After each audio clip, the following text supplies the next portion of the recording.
Good morning, Chief. Good morning, Commissioner Byrd. How are you, sir? I'm good. How you doing today? I'm hanging in there. Thank you. Good, good. Yourself? Yeah, a little wind blown. Yep. Yeah, good morning, Commissioner. I'm good. How you doing today? I'm hanging in there. Thank you. Somebody has the Good. video Good morning. background. Yeah. Yeah. YouTube's repeating itself. Yep. Yeah, good morning, Commissioner. I'm good. How you doing today? I hear you, Judy. Good morning. Morning. Background. Yeah. I'm waiting for Jason to mute his microphone. I'm muted. I'm good. Good morning, Commissioner. I'm good. How you doing today? Where's that feedback coming from?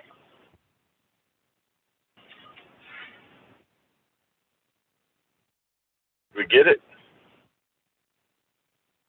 All right. I have no idea where that's coming from, but Where's I that don't even feedback have coming from? YouTube on. Judy, do you happen to have the YouTube on your in the background? We get it? I think so. All right. Somebody does. I have no idea where that's coming from. No, I don't. I just have my phone on. Judy, do you happen to have the YouTube on your That is interesting. We get it? Nope. I think so. All right. Somebody does. I have no idea where that's coming from. No, I don't. I just have. How's that? Can you hear me now without the background noise?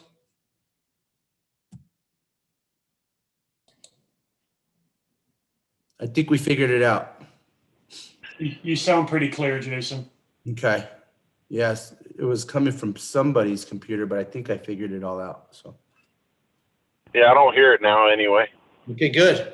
I'm sitting there waiting to see if we keep hearing the same question. Well, the good thing about it is you should get the same answer. Yeah, if you're wrong all the time.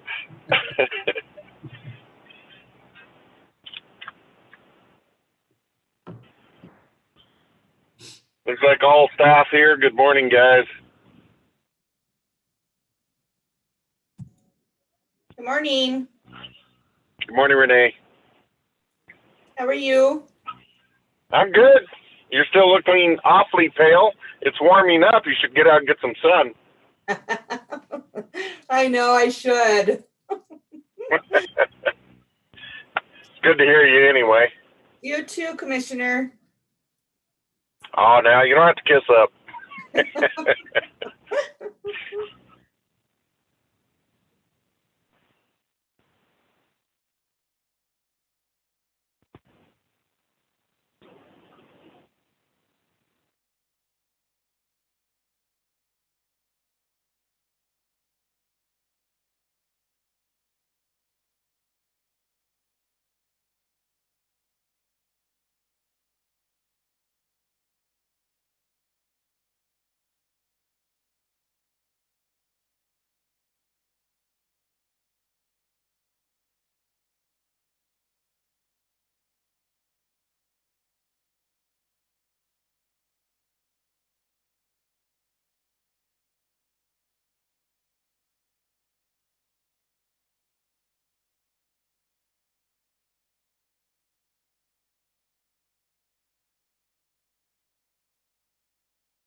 Good morning, commissioners.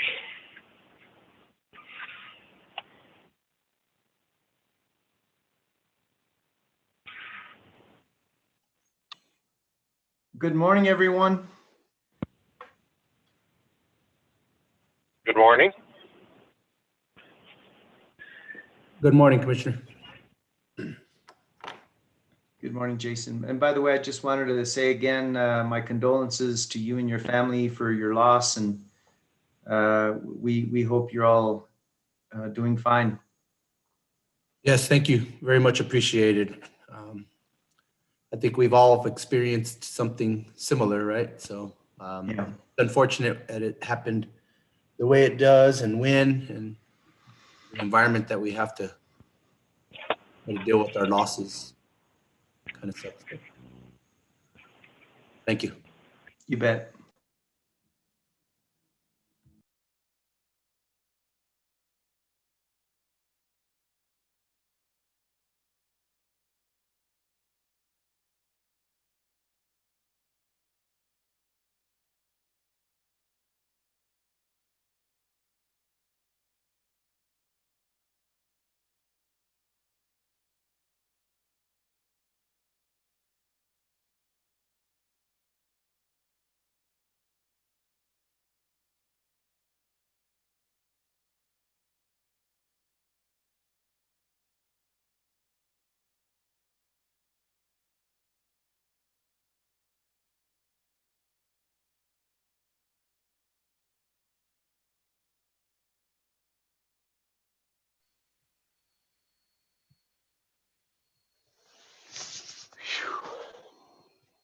Morning, all.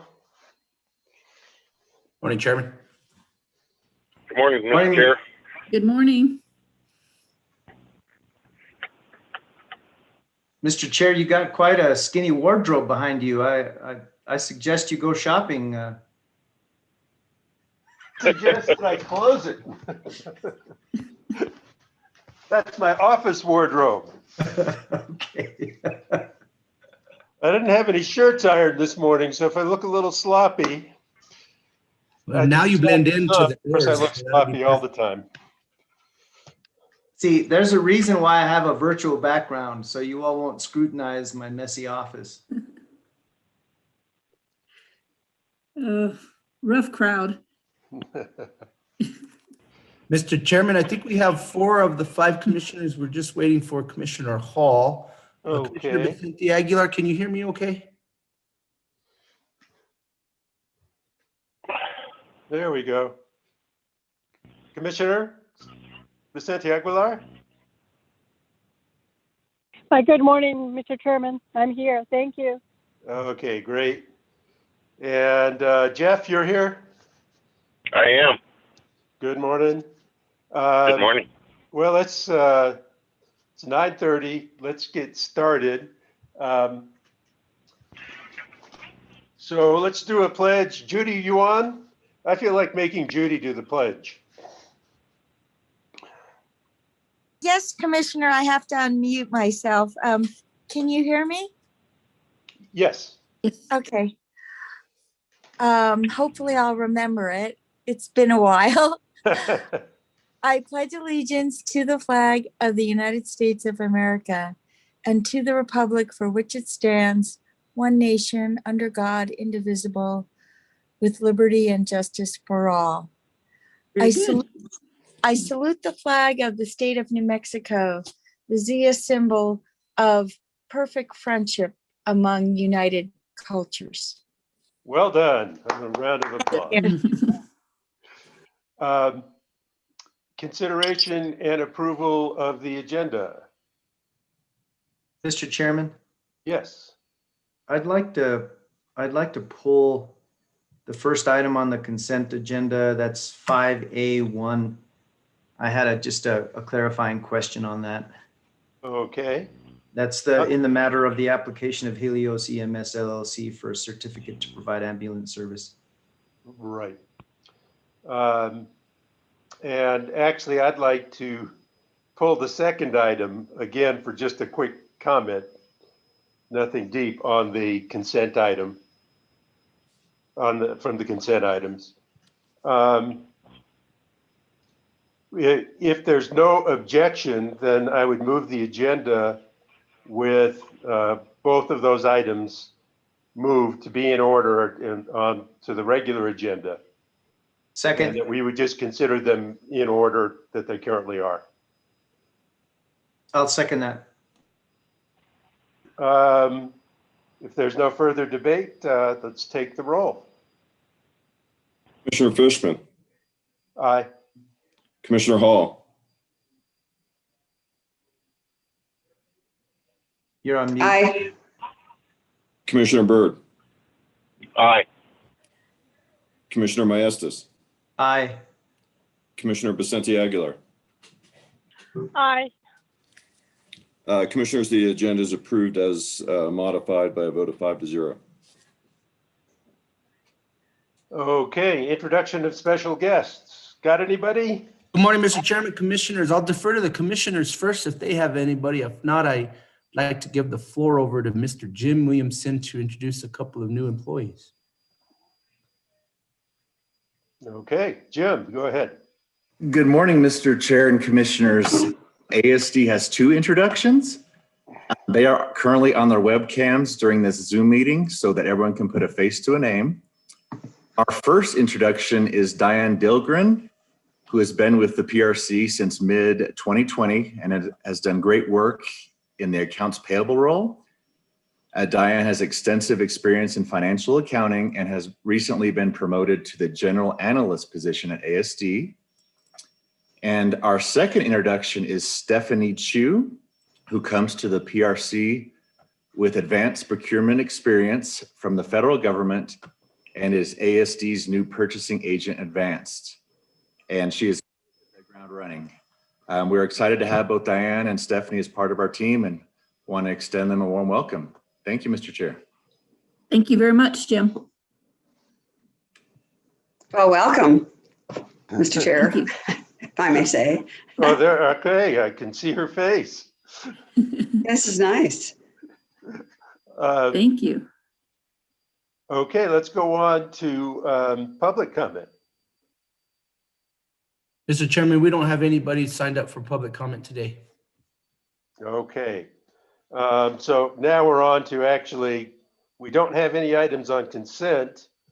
So now we're on to regular action items, and we'll start off with item 1, 20-00135, Helios. Judy, well, maybe we should start with Joe and just start with the question.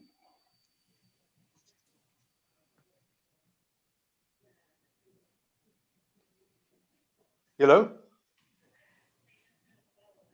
Sorry, in the previous order that we had approved, it was specific only to transporting patients to and from points and places.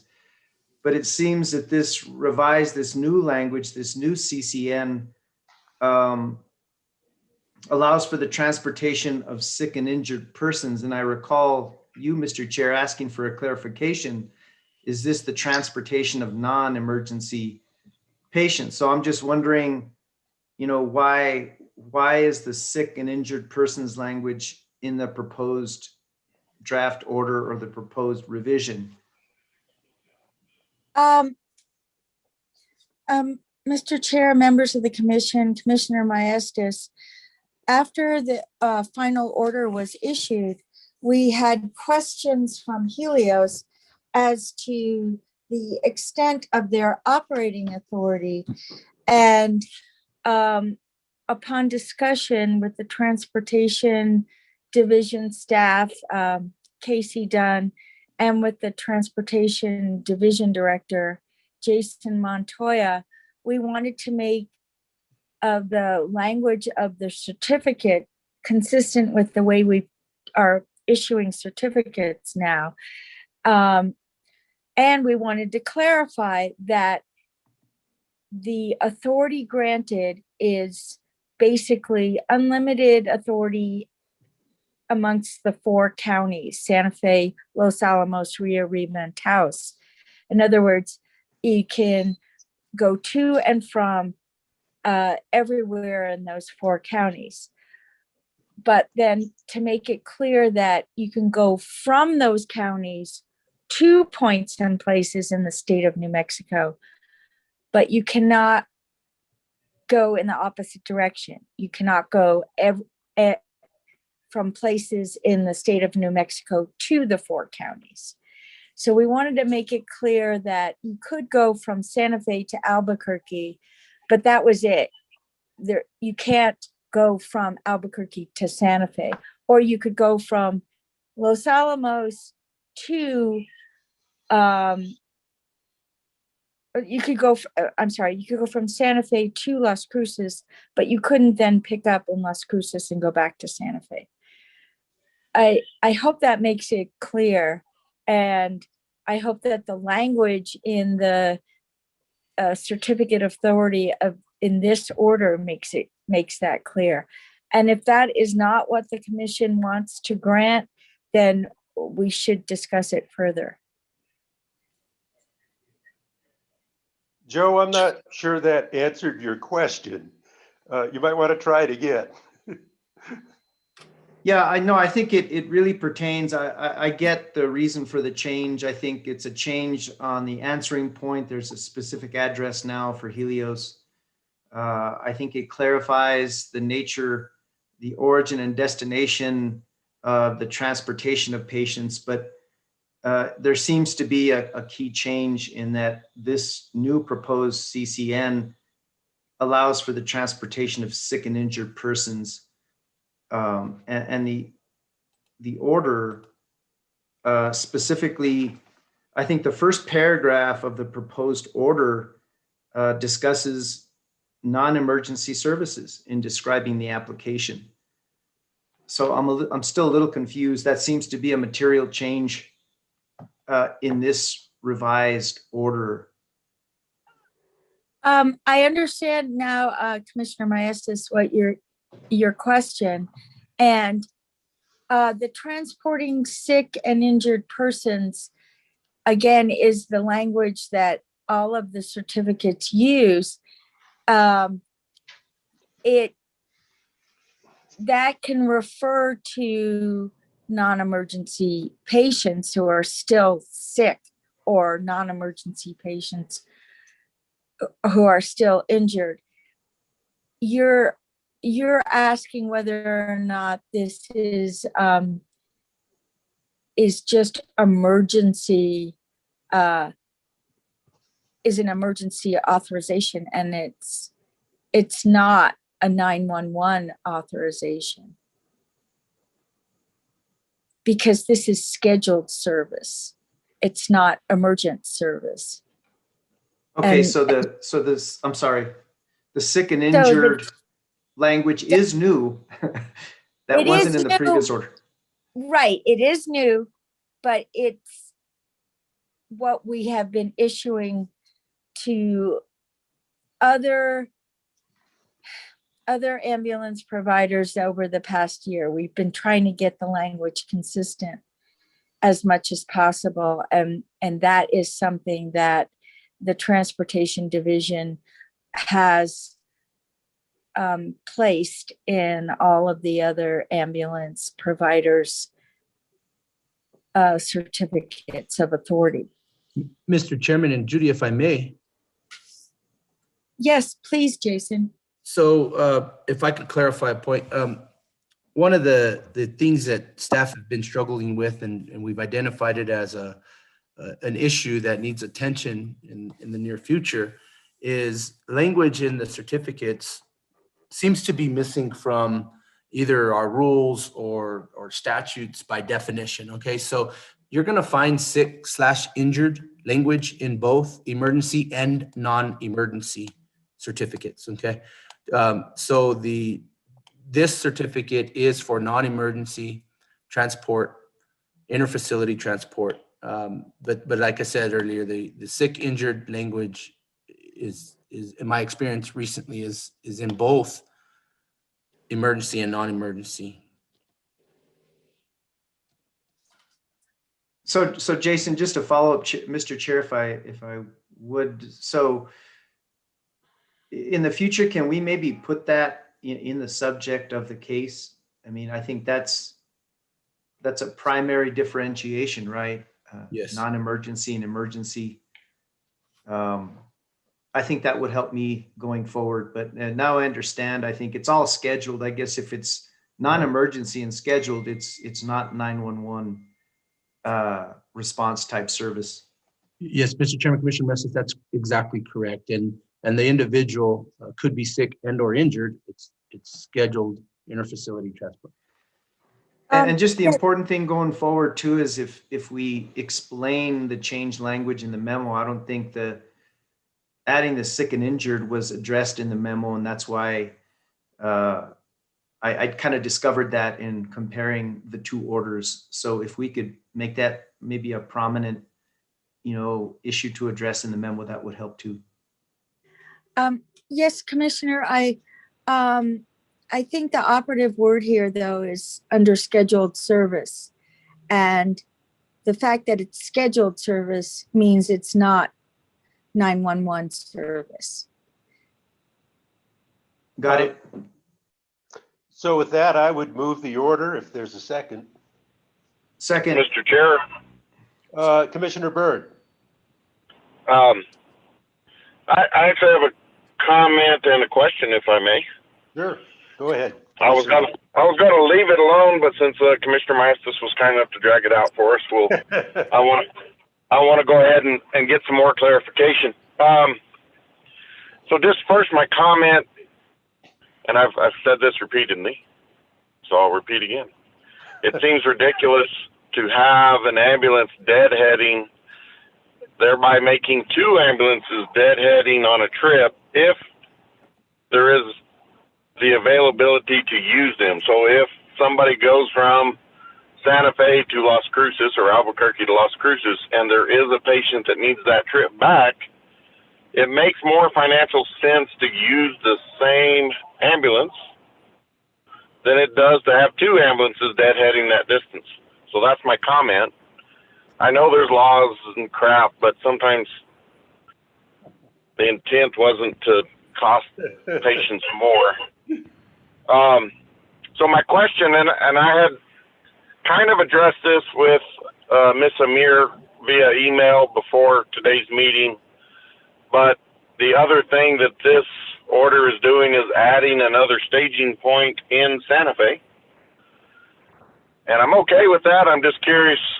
I asked specifically, because we gave them one staging point, I asked specifically, do they understand that's the only place they can put an ambulance, and do they understand the implications of that? We were told yes. I was told yes to that question, and now they're asking for another one, and I'm curious as to what changed in the last month.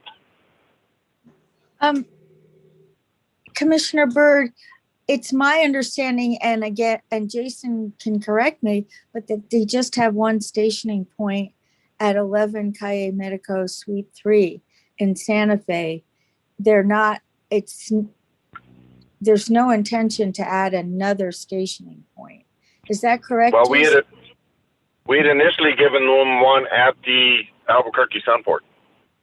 Mr. Chairman, Commissioner Byrd, I think we're confusing that one with CSI application that recently was approved. This is Helios, isn't it? Yes, Mr. Chairman, Commissioner Byrd, they've always asked for a stationing point via their application in Santa Fe. The other ambulance that was recently approved was CSI, and they were authorized a stationing point at the Albuquerque airport and one additional airport. Okay. And Mr. Chairman, Commissioner Byrd, on your comment, I want you to know that staff did discuss that at length with OGC. And I brought up the same concern. The issue is that these patients are typically dropped off and left at the facility for multiple days. And so charging standby time became an issue at that point. So we did discuss that. Yeah, I wasn't thinking it's the same patient. Right, understood. Yeah. Yes, and the other issue is that the commission expressly did not grant Helios statewide authority. So we wanted to make it clear that this is different from statewide authority, which is what I think you're referring to, Commissioner Byrd. In order to do what you're proposing, which is something the commission could definitely do, but decided not to do, is grant statewide authority.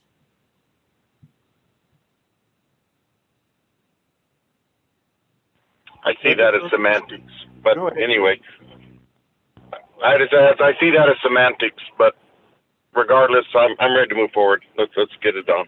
Okay, if there's, let me see, we had a motion. Did we get a second? I can't recall. You did. Okay, so Commissioner Maestas did the second. If there's no further discussion, Mike, can you take the roll? Commissioner Fishman, Aye. Commissioner Maestas, Aye. Commissioner Vicente Aguilar, Aye. Commissioner Hall, Aye. Commissioner Byrd. Aye. Commissioners, the order is approved by a vote of 5-0.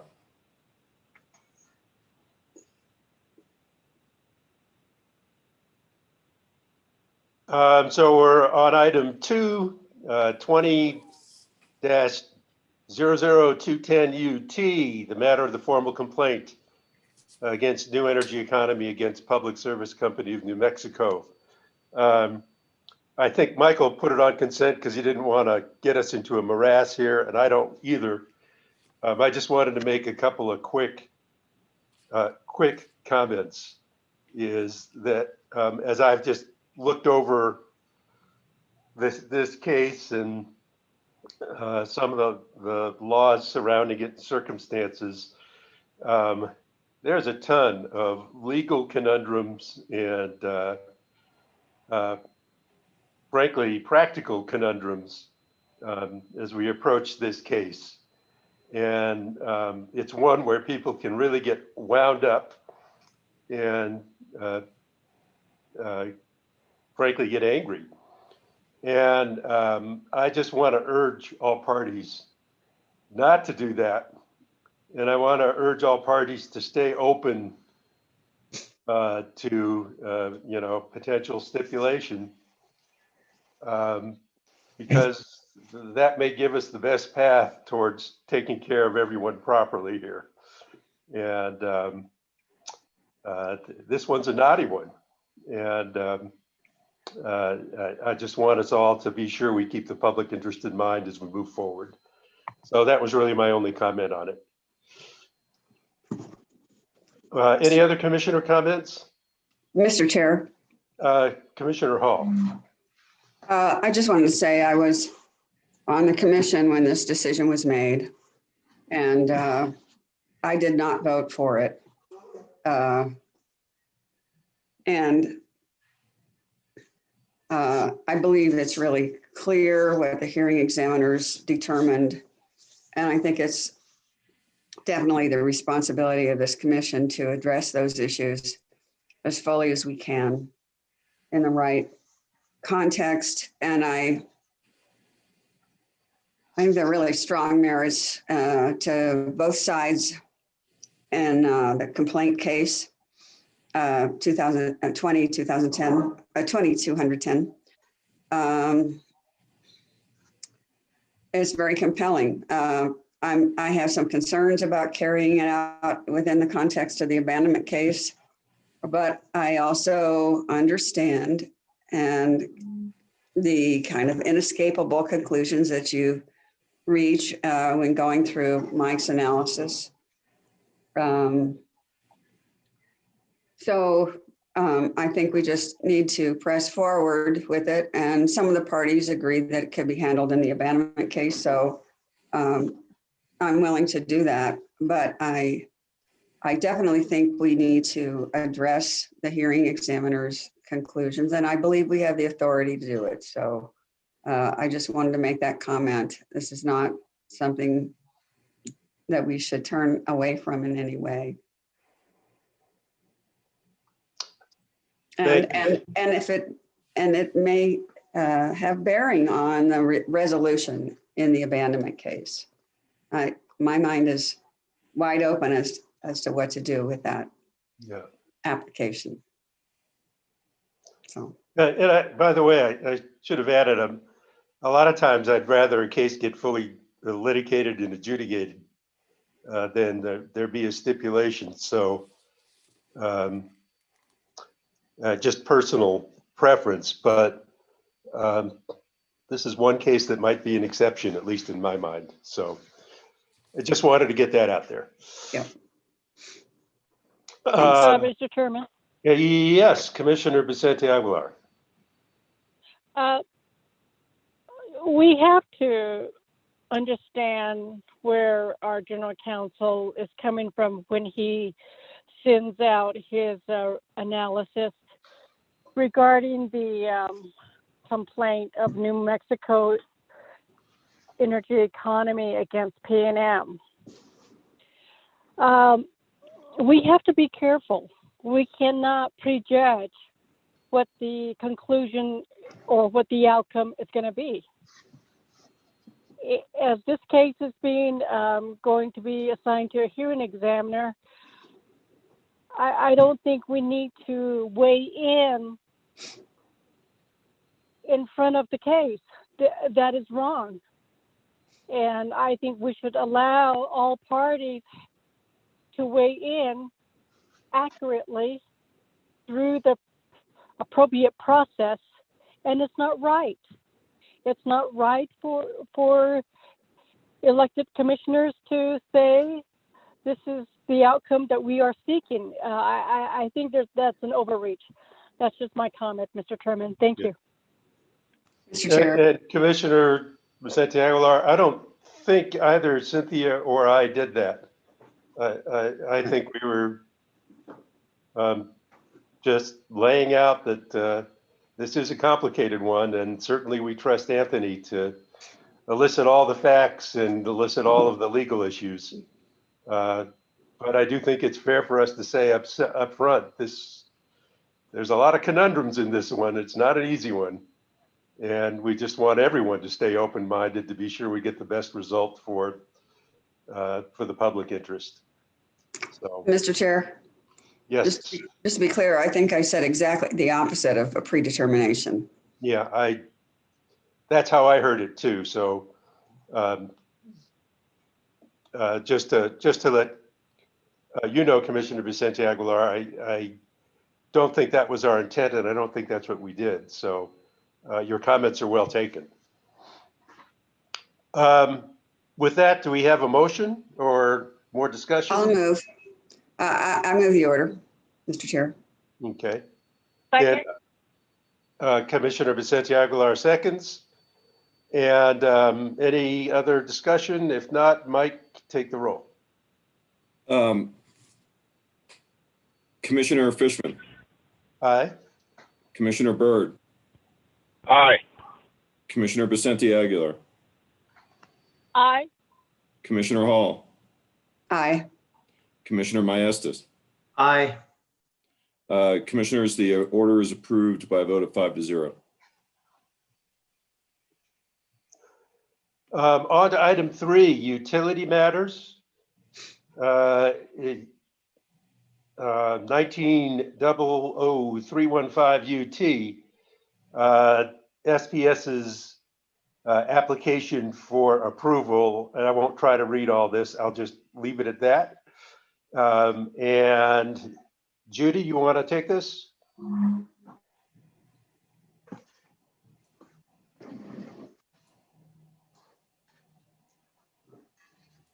Judy? Sorry. I was talking and I was wondering why no one could hear me because I was on mute, but There you go. good morning, Mr. Chair, members of the commission. Yes, this matter was filed in 19-00315, which was SPS's application for approval of continued use of its fuel and purchase power cost adjustment clause. That case, it had a final order issued in it and is a closed matter. Part of this order proposed is to open up a new docket, 21-00046, and entitle it what SPS is now requesting, which is they're requesting suspension of its fuel and purchase power cost adjustment clause and establishment of a regulatory asset and approval of a surcharge and true-up mechanism. That request was filed on March 2nd, and it was supplemented again later on Friday, March 5th. And as I just stated, SPS's FPPCAC was approved by this commission on February 3rd, 2021 as a continuation of its FPPCAC. However, there was a cold weather event that we all know about, and we've had many different utilities come here and give us a detailed report of what happened during the cold weather event from February 3rd to February 19th. Due to the cold weather event, SPS stated that it was unable to keep both the customer's power on and prevent large gas expenses. And the request, as supplemented, estimated that a total company basis of its fuel expense during the cold weather event was $223 million. At the same time, SPS's sales to the Southwest Power Pool market was approximately $161 million in revenue. According to SPS, this means approximately $89 million in net fuel costs, or approximately $29 million on New Mexico basis. That amount is substantially greater, according to SPS, than they would typically incur during such a short period. SPS states it approaches twice the net cost for the month of January.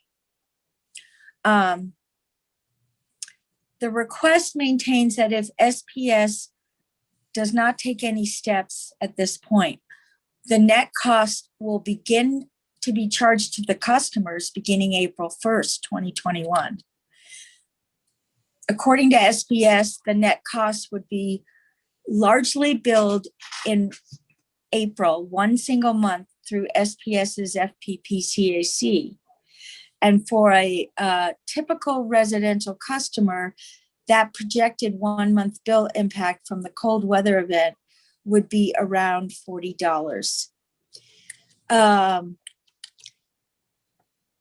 For these reasons, SPS's request, as supplemented, contains the following proposals to avoid the projected 1 month bill impact for all customers. First, they request to continue the March fuel factor for April and defer the difference between the calculated New Mexico total fuel expense and the projected amount collected in April when applying the March fuel factor, with the deferred amount to be recovered via a surcharge over a 24-month period beginning in May of 2021. Second, SPS proposes to forgo the carrying charges that it may be entitled to request pursuant to 62.13.13 and 17.9.550 NMAC. And three, upon finalization of the New Mexico specific net fuel expense for the cold weather event, any decrease in the New Mexico specific net fuel expense would be immediately credited against the deferred asset, shrinking it and reducing subsequent months' costs accordingly. And any increase would be debited to the deferred asset and recovered over the remaining months. I'm not sure if you want me to go through their detailed mitigation efforts during a cold weather event. The date in the request, it is included, so included in the order. The proposed order finds that the commission should partially grant SPS's request. And in other words, allow them to suspend the adjustment of the F factor from the level associated with the March billing and continuing the March billing into the April billing. And the suspension should remain in effect until a new factor, including a surcharge amount mechanism and true up of the SPP pool settlement, is approved by the commission. But regarding the other requests, the proposed order requests more information so that we could bring this matter back next week. And for that reason, the proposed order would have a very expedited schedule. It would require SPS to file by Friday at noon a proposal that contains the details of the proposed true-up and surcharge mechanisms, and also provide supporting testimony, including but not limited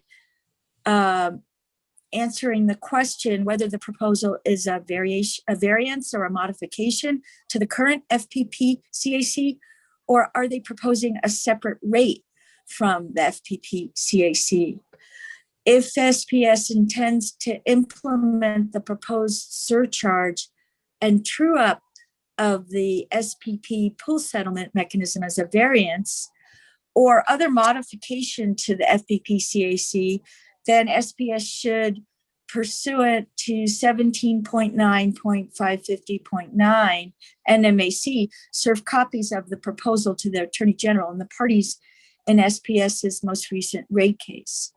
However, if SPS intends to implement the proposed surcharge and true up of the SPP pool settlement mechanism as a proposed rate separate from the FPP CAC, then SPS should file the proposal with an advice notice pursuant to 6287B and include a proposed form of public notice.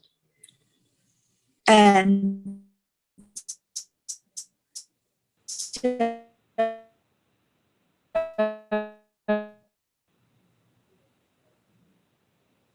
Judy? The proposed order, I'll just briefly say, opens up a new docket with a new suspend. Excuse me? Yeah, Judy. Are you able to? Okay, You're just breaking up, that's all, so. sorry. Um, Do you want me to continue or? Go back about 40 seconds and that should cover what we might have missed. Judy, try turning off your video.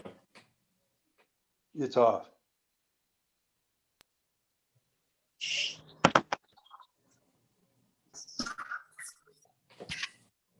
Okay, I've turned off my video. Oh, good.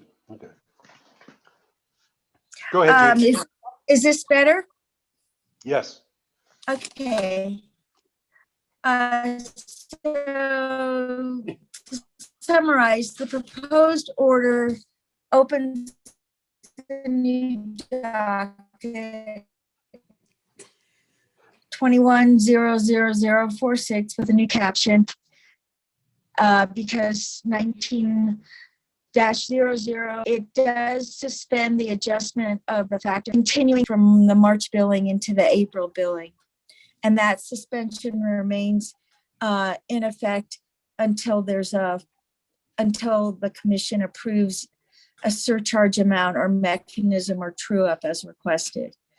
No later than noon on March 12th, which is Friday, SPS shall file a proposal containing the details of the proposed surcharge and true up of the SPP pool settlement mechanism with supported testimony, including but not limited to whether the proposal is a variance or modification to the FPPCAC or a proposed rate separate from the FPPCAC.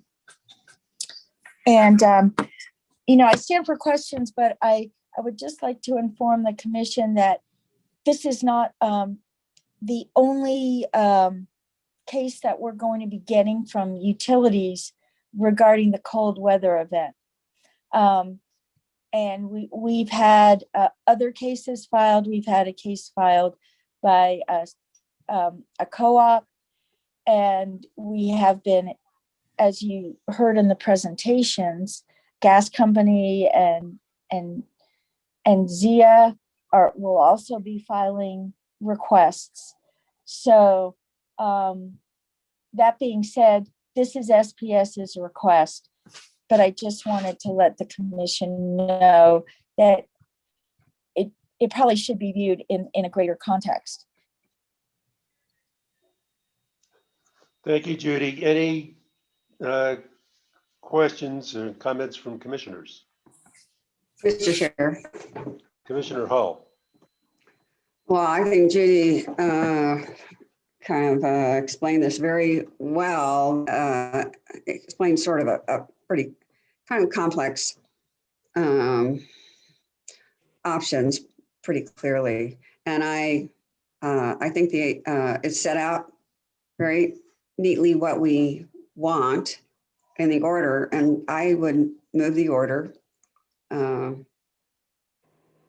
would move the order. I'll second. I will second it. So Commissioner Hall's moved the order. Commissioner Vicente Aguilar has seconded. Any commissioner discussion? Mr. Chairman? Yes, Commissioner Mastis. I just wanted to say, I think this is just a glimpse of what we're going to be dealing with in the aftermath of this cold weather event. The degree and extent of these exorbitant net fuel costs are shocking. And I commend Southwestern Public Service for their concern about the rate shock on the customer in coming up with this. I just call it a shock absorbing effort. But I just want to close by saying I hope that this investigation down the line may be some kind of settlement that would provide some credit or reimbursement back to not just utilities, but to customers, because utilities, we have to remember that they're also impacted by this event as well. So I think this is a great emergency effort. I agree. I certainly agree with that. Other commissioner comments? So I've got one. First of all, I agree. I think there might be room. I don't know if there's some legislative solutions here, but the way these costs just escalated and just some naked profiteering at a time when people can least afford it. It shouldn't be happening that way. And I'd like to think that by our next legislative session, we might have some solutions along those lines. And I don't know what all the details on the contracts are that allow this to happen, but I know we'll be looking into it and figuring it out. I did have one comment, Judy, on your order. You mentioned something that we could go a couple different routes, and that if we end up modifying the FPPCAC clause, we go one route where we have to check back with the rate case participants, and if we make a separate surcharge, we don't. And I was confused by that because it seems to me either way you go, in effect, you're modifying the FPPCAC. and you'd still have to go back to those rate case folks. So I wanted some clarification on that. Commissioner Fishman, members of the commission, I think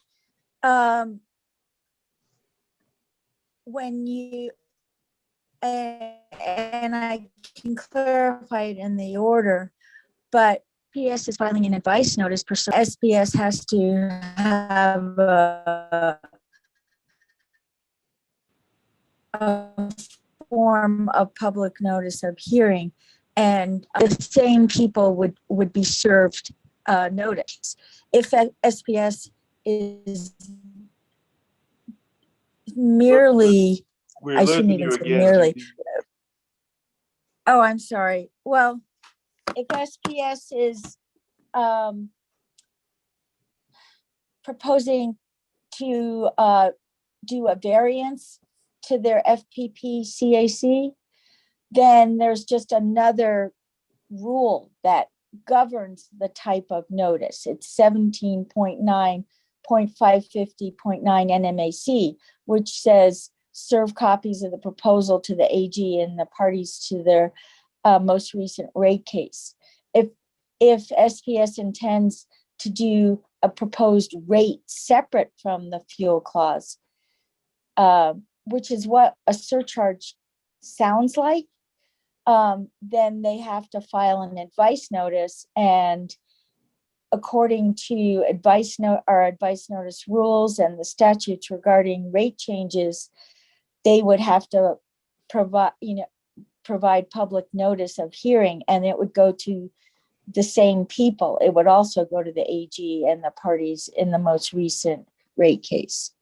So the notice would be go out to the same set of people, but it would be giving different notices. One would say, we're doing a variance to the FPP CAC, and the other is, we're doing a surcharge, and that's a rate, and here's the advice notice. Does that answer your question? Kind of, but it sounds like it's more just which rule you're selecting to do the solution under.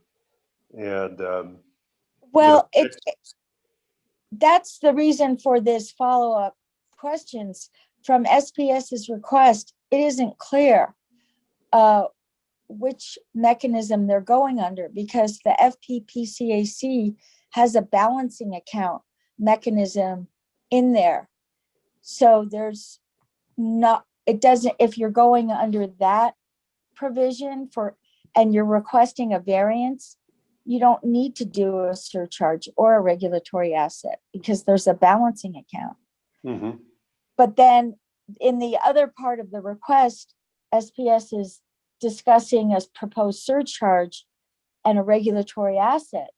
And so it's confusing. Which way are they going? And we're not telling them which way to go, at least in this order, unless the commission decides to.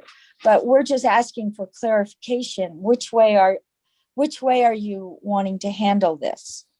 Okay. My second question was, and this is an issue Commissioner Byrd raised at the last meeting, the numbers changed, and we're asking for some numbers in the next week or so. Is there a reason we need to push it for the next week? Are these numbers still moving targets? Are we better off waiting 2 weeks? I wish I could answer that question, but I don't have that information. I know that what we're doing today will allow SPS to have the correct April billings. But I also know that in their request, they wanted a final decision by the end of April, or so that they could know what to do for their May billings. Okay. That being said, so they expressed that sense of urgency, but without again, them filing the proposed testimony will give the commission that type of information about their exact deadlines that they're facing. Okay, so I'm confident that both those issues can be squared away.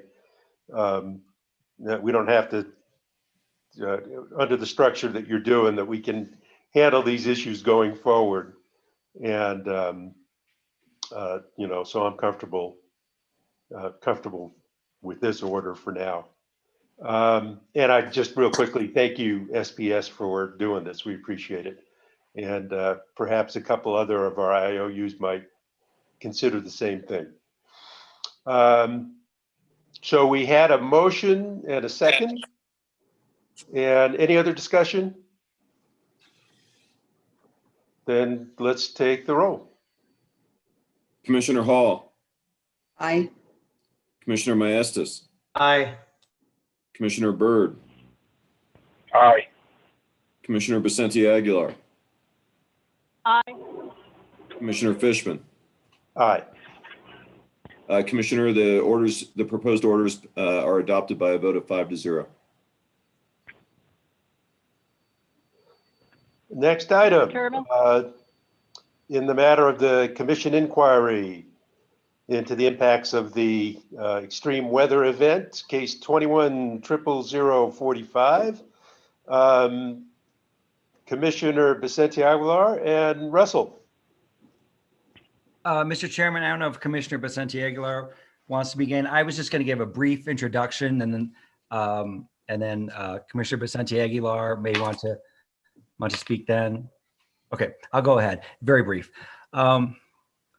As per my memo, this is a proposed order being proposed by Commissioner Vicente Aguilar, who at last week's open meeting proposed that the commission open an inquiry with regard to the impacts of the severe winter storm and the impacts of the extraordinary spikes in natural gas prices, which occurred during the storm, upon utilities and their ratepayers.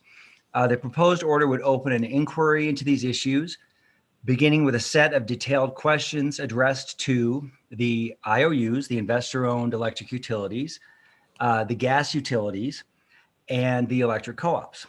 The proposed order would note that though there are other inquiries and investigations anticipated and already commenced by other governmental entities, such as the Attorney General's office, the commission, as the regulator of these utilities' rates, service, and cost recovery, is uniquely positioned to consider the issues and the possible solutions. And as you saw from my emails yesterday, Mr. Chairman had some questions that he wanted to add. So I provided those to the commissioners. Commissioner Maestas had an additional question that I added in a different highlighted color. And I had gone ahead when I prepared a proposed order draft to Commissioner Vicente Aguilar. I just put in the date April 7th as a possible date, but Commissioner Byrd had suggested that the commission choose a date farther out, a date in May, to provide more time given the number of questions and the detail in the questions. With that, I would turn it over to if Commissioner Vicente Aguilar would like to say anything. That's all I have. Thank you, Russell.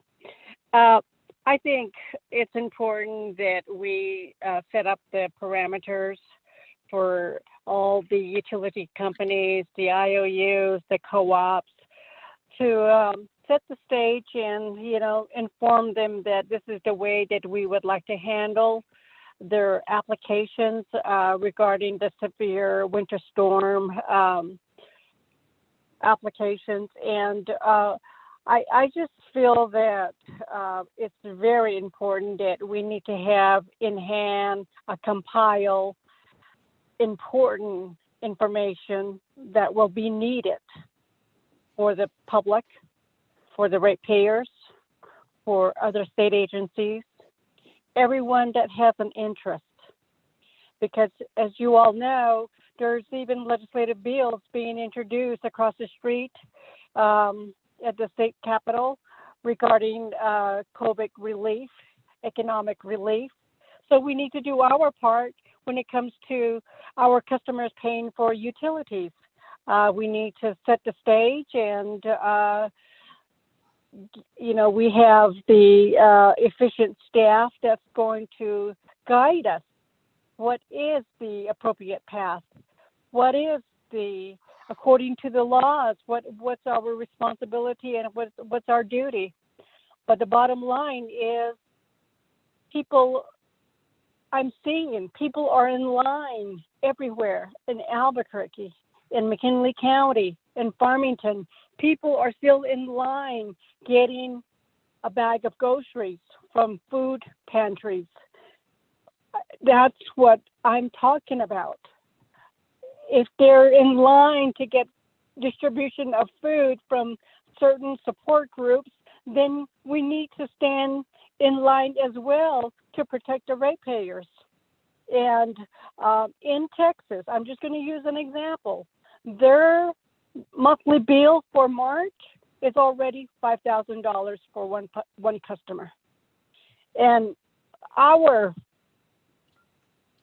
utility ratepayers may face a high amount of bill as well. And we need to weigh in, and we need to set the stage and say, let's set up the framework that's going to work for all the utilities and protect the ratepayers. So going forward, there was a number of questions, recommendations, clarification, what can be considered. All that has been compiled into Russell Fiss's order. And I think we need to streamline it this morning so that we can get prepared to set an order for all utility companies. And I also agree that we should extend the time because it takes more thorough review from the utility companies to submit the report. Thank you, Mr. Chairman. Other commissioner comments? Mr. Chair. Commissioner Hall.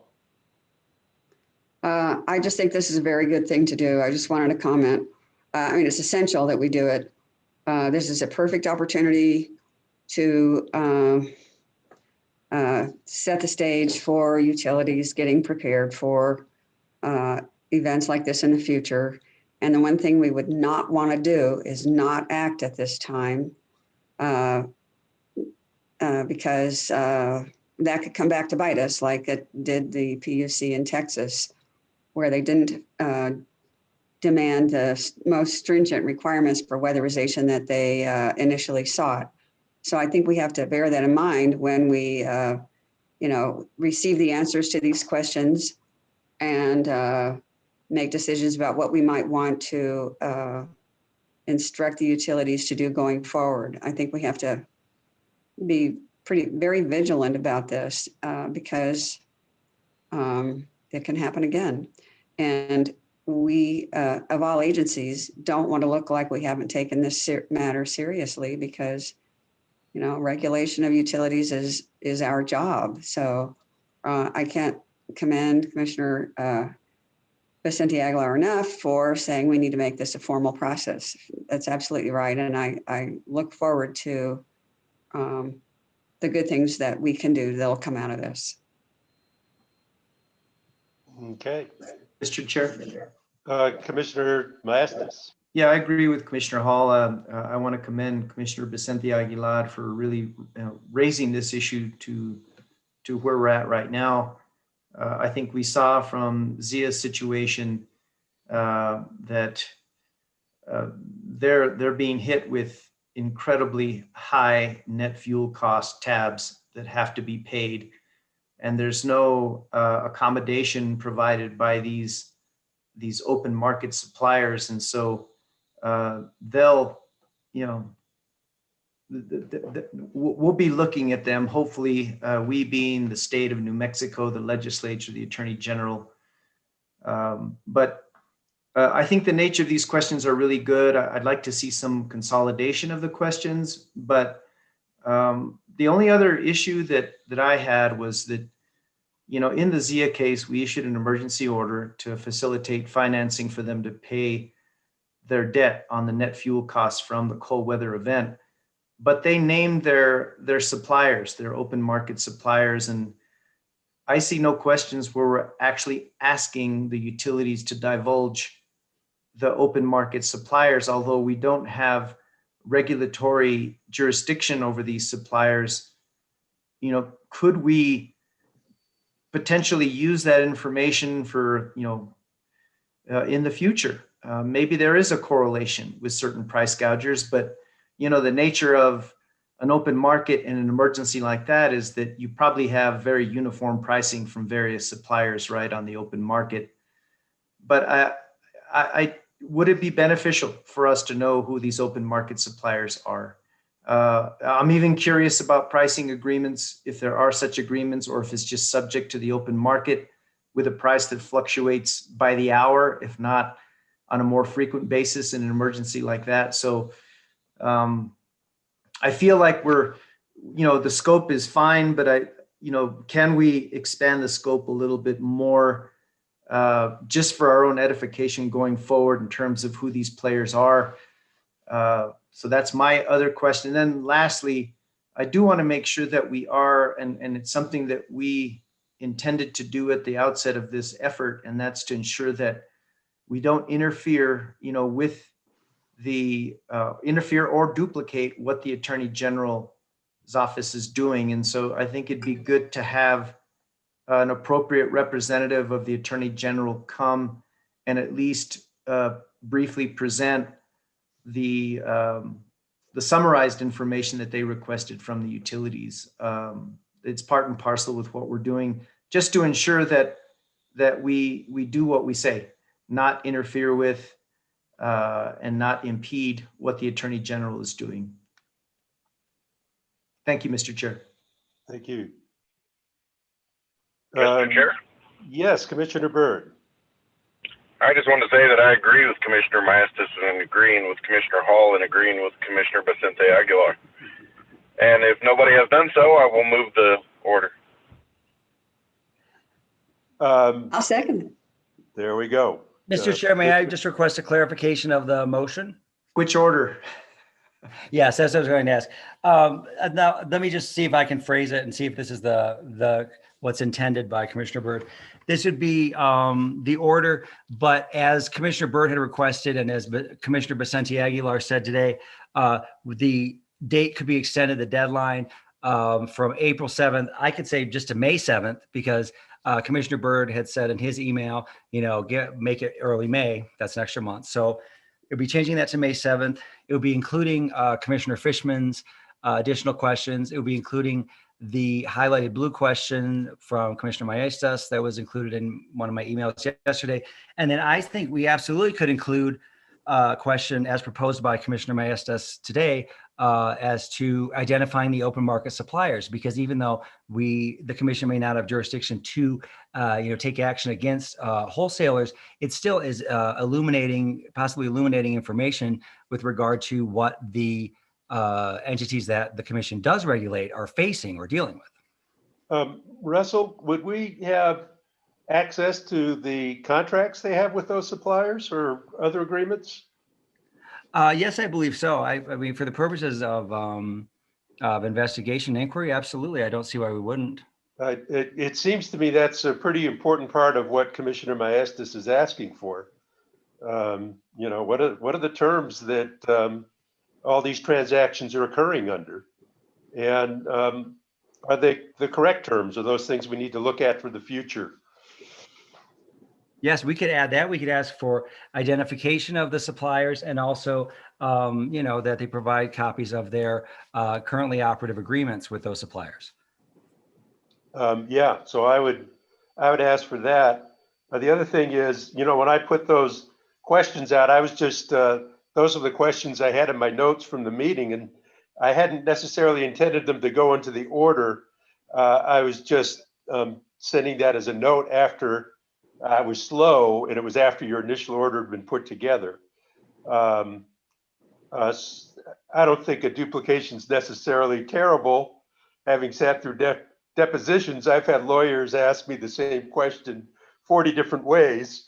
But So that's not a terrible thing, but if there's some cleanup that we can do, I certainly am not averse to that if some of those are duplicates.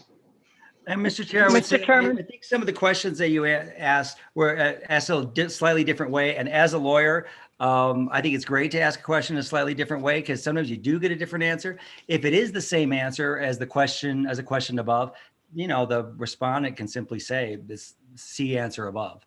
Spoken like a true lawyer. I'm Yes, proud of you. absolutely. Ask the question 100 different ways. Exactly. Commissioner Vicente Aguilar. Yes, Mr. Chairman, I would like to recommend the duty and an order for Russell Fisk to lessen the number of issues that we have listed instead of bringing a long list. I think he should consolidate it, like Commissioner Maestas indicated. I think Russell has a clear indication that this is exactly what the commissioners are focused on. And, let's give him the authority to consolidate the list. That's my last point, Mr. Chairman. Thank you. Mr. Chair. Okay. So Russell, I'm going to ask you, are we ready to approve an order, or do you need to do a little work and bring this back with a couple of changes for us to take a final vote on? Well, we're talking about dates and we're talking about adding a question. So how would you like I can get this. I think I can get this out. If Commissioner Byrd, if this is exactly how we want the order with the change date, the additional questions from Commissioner Fishman and Commissioner Maestas, the two additional questions regarding the open market suppliers and the contracts today. That's very easy. With regard to Commissioner Vicente Aguilar's additional idea of authorization for me, I probably wouldn't want to consolidate any of this, but what I could do is I could say this.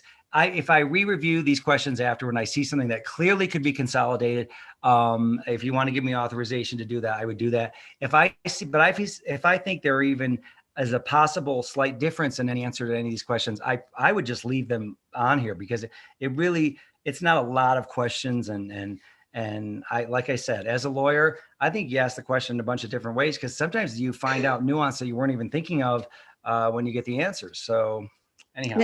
Mr. Chairman. Yes, Commissioner Hall.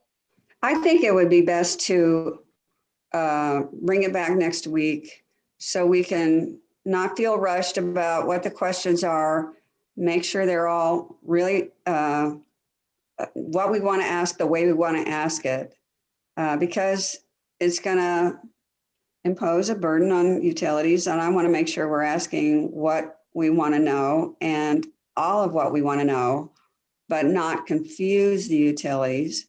And I hate to delay it, but on the other hand, I think we want to do it as carefully and as thoroughly as possible. So I would like to see it come back next week. And I would like to look over the questions with more time, actually. I read through them, but I really didn't feel like I had enough time to really study and think of the implications of multiple questions from different sources. So I wouldn't mind that as well. I mean, I wouldn't mind if it went out if we weren't going through this particular conversation we're having now. But if there needs to be some cleanup and consolidation, I think it's probably best just to bring it next week. Commissioner Byrd, you made the motion. What are your thoughts on what Commissioner Hall just said? Well, she did ask for an extension and just to think about it some more. And so and since we're giving them, since Russell was willing to give them till May 7th, 1 week less I don't think will be too much of a burden on them. They'll have the data. They know what the questions are now. I'm fine with it. But Commissioner Hall wanted to wait a week. Let's wait a week. Thank you, Commissioner Byrd. I'm comfortable with that too. I think we're all agreeing on what we want to do. We just want to get the order cleaned up and clear and hopefully save some excess work down the road by making sure the order's as buttoned up as it should be. Okay, I'll see you back next week if that's the wish of the commission. Yeah, typically, when a commissioner asks to put it off a week, if they need that week, we say yes, that's our process. So if the commission's comfortable with that, let's put it on next week's agenda and finalize it then. Mr. Chair? Yes, Commissioner Maestas. Yeah, I have no issue. I agree with that. I just have one last request of Russell, and he's probably already done that, but just when you look through the questions, I think we've given you some discretion to maybe consolidate if you think that they're truly duplicative, but if you could just get the AG's inquiry and their list of questions and just make sure that we're not duplicating what the AG is asking, or maybe that's not a consideration, but I think it would be good to have that in hand as you review the final list of questions. Okay, that makes sense to me. I will do that. Thank you, Russell. We appreciate Mr. your work and your patience. No problem. And thank you, Commissioner Vicente Aguilar, for getting us on this road. You're welcome, Mr. Chairman. And discussion items. Number 20-00190, Commission rulemaking for NMPRC rules of procedure to provide for electronic filing. So Judy, give us the update. Yes, good morning, Mr. Chair, members of the commission. I know this is a truly exciting topic of discussion. We love talking about procedure. That being said, this is a necessary thing that we need to do at this point, because on October 7th, we issued an emergency rule that allowed for electronic filing of documents. This was something that needed to be done. We had a temporary policy in place, and that expired. And then we did an emergency rule, which provided for the electronic filing during this time when the governor's emergency orders were in place, combined with the fact that the commission and its employees have not had office space since October 1st. We have 180 days to turn the emergency rule into a permanent rule. That means by April 6th, we need to have a published permanent rule for electronic filing. Given the deadlines of submission to the State Records and Archives New Mexico Register, we have to file it with them and get their approval of everything at least 2 weeks prior to the publication date, which is in the beginning of April, which means going backwards, we need a final order on these procedural rule amendments by next week, March 17th.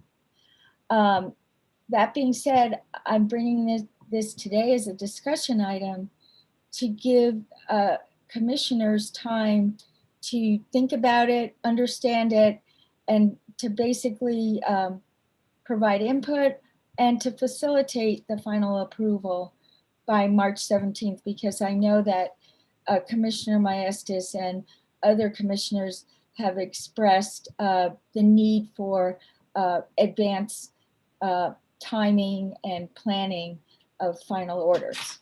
So that is why this is on for discussion today and not final action, but we do need to take final action next week. On February 9th, we had a public hearing, and there were EPE, PNM, SPS, ZIA,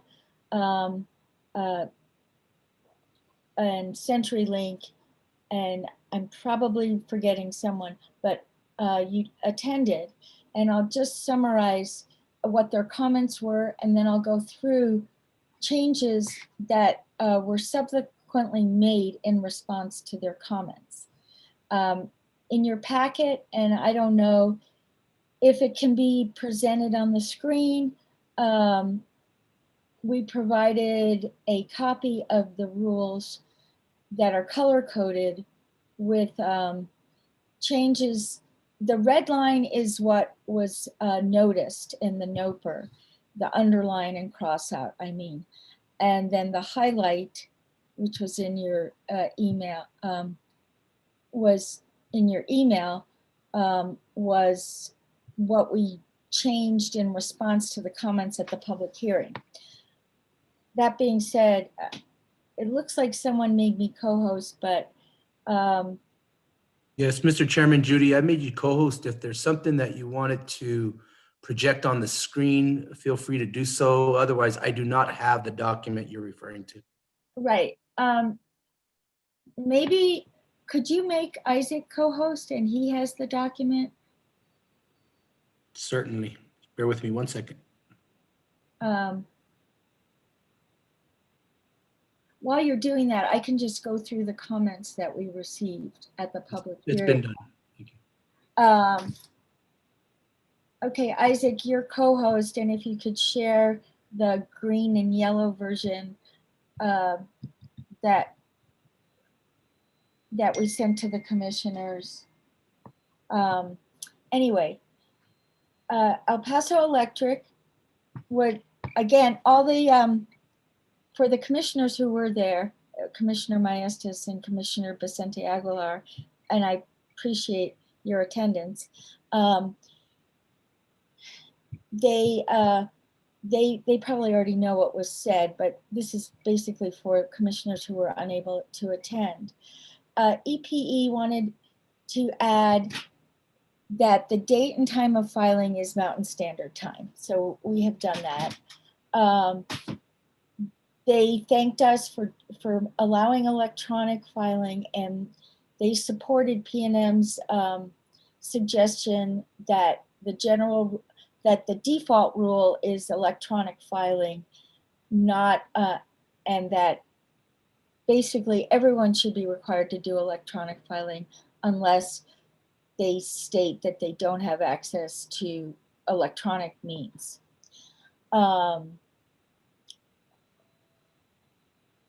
And then PNM also stated that the rules should state a preference for electronic filing, and that electronic service should be preferred or required, except for those who do not have access to email. There was a lot of discussion about a date and timestamp,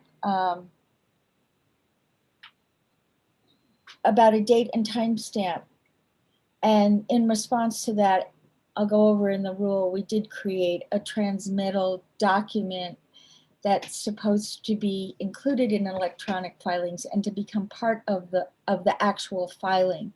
Since records does not have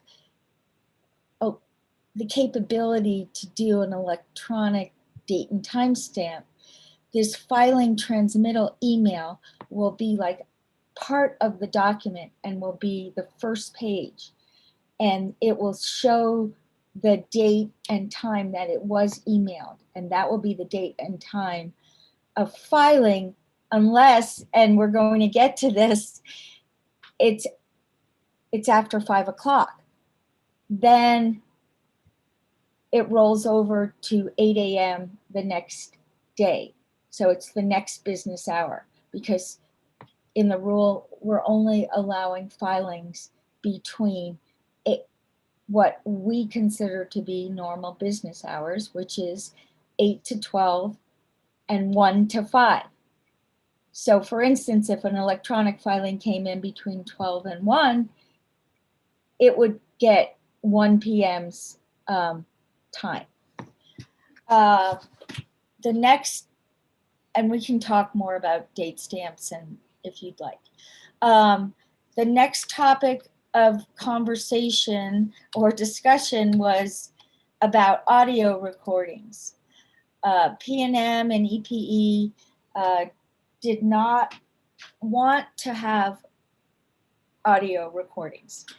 However, in this final version of the rule, we do allow for audio recordings, and I'll go through how the interplay of audio recordings and transcripts works. But there are certain, we have a lot of hearings. It's very expensive. There's no need to, obviously for contested cases, the commission and the hearing examiner will want transcripts. But for items such as when we do the revocation hearings for the lack of insurance, there really is no need to have a court reporter there. It's expensive, and they have to, and we can do an audio recording, and we're allowing that in this change rule. We also fixed the definition of documents. This was in response to a comment that staff made, to include the word pleadings so that it's clear. And then CenturyLink wanted to make it clear that Mr. Chair, could I just ask a question quickly? yes. Go ahead. What did you say about pleadings? Oh, I see it now on that screen. I couldn't find it on my copy. So documents or pleadings, meaning they didn't think pleadings was part of documents? Right. What you were saying? Staff suggested adding everywhere throughout the rule, document or pleading. And we thought it might be simpler, easier, more concise to just include the word pleading in the word document, so that we wouldn't have to add or pleading throughout the whole rule. So that was a change that we did in response to staff's comment. Could you just explain to me the concern there? I mean, I've always thought of a pleading as a document. What's behind that? I don't understand the meaning of that. I think, but I'm not 100% sure, and you might want to ask staff, because this is rulemaking. That being said, the record is closed, but they expressed the fact that someone might think that unless it said or pleading, that it wouldn't be included in the term. So they just wanted that clarification. Fine. Okay. Thanks. And so I think those are the significant parts of the hearing that that I'd like to go through, unless the commissioners have any questions about the hearing. I'll just briefly as possible, go through the changes to the rule. And when you look at the document, it looks like we're changing a lot, but we're not actually changing as much as it looks like, because State Records and Archives is making us do a repeal and replace of all the definitions. So if you look through all the definitions, they have red lines through them, but then they're making us put them back in again with underlines. So the first thing you really need to look at is D, which is the date and time of filing. And it is for electronic filing. The date and time the filing transmittal email is delivered to the Records Bureau email address. Or for hard copies, it's the date and time of the date stamp affixed by Records Bureau. This is exactly what I was talking about, this creation of this new document called the filing transmittal email. Then, as I stated, document includes pleadings. Go to the definition. Filed means the date that you are filing electronic mail, because we're going towards the default is electronic filing, not hard copy filing, except for those who do not have access to the to a computer or the internet. I went through the regular business hours, adding Mountain Standard Time, and 8 to 12, 1 to 5. We did substantial revisions to fees in 1.2.2.8C. And the only change since the NOPR is that the scan of the check or money order shall be a separate e-document. Some people were including it in the entire PDF, and that made it difficult for records. Oh, and I wanted to let you know that if you have any questions of Melanie, who is our records custodian, our records bureau chief, she knows the ins and outs of all of this, and she's present now, and she offered to be available for questions. Thank you, Melanie. We got rid of the address, as you can see. We then scroll down to 1.2.2.10. A, service. We're requiring all regulated entities to have a current email with the commission because of the electronic filing. And all participants in open dockets shall provide an email unless they don't have access to email. Again, we're reiterating that service of electronic filings shall be made by electronic transmission. If a person does not have the ability to serve and be served electronically, then the fallback is the mail. If you go down to B5 in the green, we had an issue about when orders and documents are effective. Orders and we clarified that orders or documents issued by the commission or the presiding officer are effective the date they are filed, unless otherwise stated in the order or document, which as a practical matter has the ability to allow the commission or presiding officers to, for instance, to file an order at 5:30, 6:30 at night. Well, we're not allowed, that would be the date, while other entities, if they filed after 5, it then rolls over to the following business day at 8.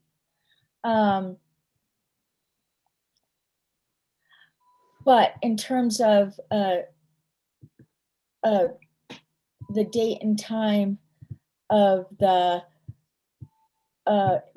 filing transmittal email is still the date that's on the, if you look at C, electronic filings, it talks about the date and time of all types of different filed documents. Generally, confidential materials, I'm on to D8. Confidential materials are governed by protective orders. And therefore, the terms of the protective order govern over these rules. And if you go down into E, 9, Judy? 10, yes. Judy, I just had a question on it seems that that's a departure, right? When it comes to information under protective order, that we remain using hard copy, under seal. And I was wondering, I did attend the public hearing, but was there any discussion on using other digital transmission means that are still confidential, like encrypted, flash drives, or I know I have experience, receiving large confidential files via, your virtual network, a VPN. Was there any discussion about that, or maybe even any afterthought in terms of trying to go all digital, even with information that's under protective order? Commissioner Maestas, yes, we did. We didn't discuss this at the hearing. We discussed it amongst, we've had a PRC working group, and I think Melanie would be able to express this better than I, but I don't think we have the capabilities to do you'd have to create some sort of encryption with a key. And believe me, I'm not the person to be talking about this, but it requires a certain amount of sophisticated technology in order to do filing of confidential material. Melanie, do you have anything to add? Sure, Judy, Chairman, members of the commission. Melanie, could you turn up your volume or raise your voice? Oh, yeah, sorry about that. Thank you. So basically with the confidential material, we've normally done it on pink paper. It's printed on pink paper and it's sealed in a marked confidential envelope with the case number, the caption, and the document title. And it is filed under seal in a secure location where it's not scanned, it's not available to anyone who does not sign a confidentiality or non-disclosure agreement, unless they are the hearing examiner, general counsel, commissioners of staff. And so that's basically how it's been handled prior to electronic filing. So we kept it the same so far with the electronic filing, just because it's easier to maintain and keep control of it that way, because we do actually have on the envelope itself, it is signed and dated by the person who reviews it.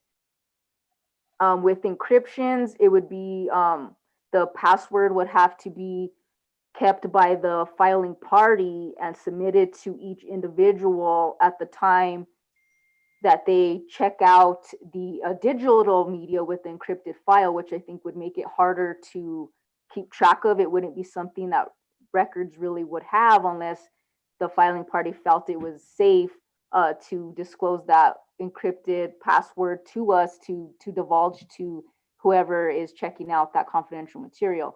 It just seems like it would make it a little more complicated. But I mean, that is, something we can discuss if that's the route we want to take as a additional source. Maybe it's just an evolutionary step, but I think, we're under the gun, I think, to maybe get these changes in here. And it wasn't brought up in the public hearing, but I think going forward, we should look, because there are several ways, we can receive large records via the internet or even encrypted jump drives in confidence. And so I'm sure we can set up a protocol for that, but that's just something we should think about, just to make it easier for the filers, and even add another layer of security, which I think is possible if we go all digital. So anyway, that's all I had, Mr. Chair. Thank you. Judy, go ahead. I'm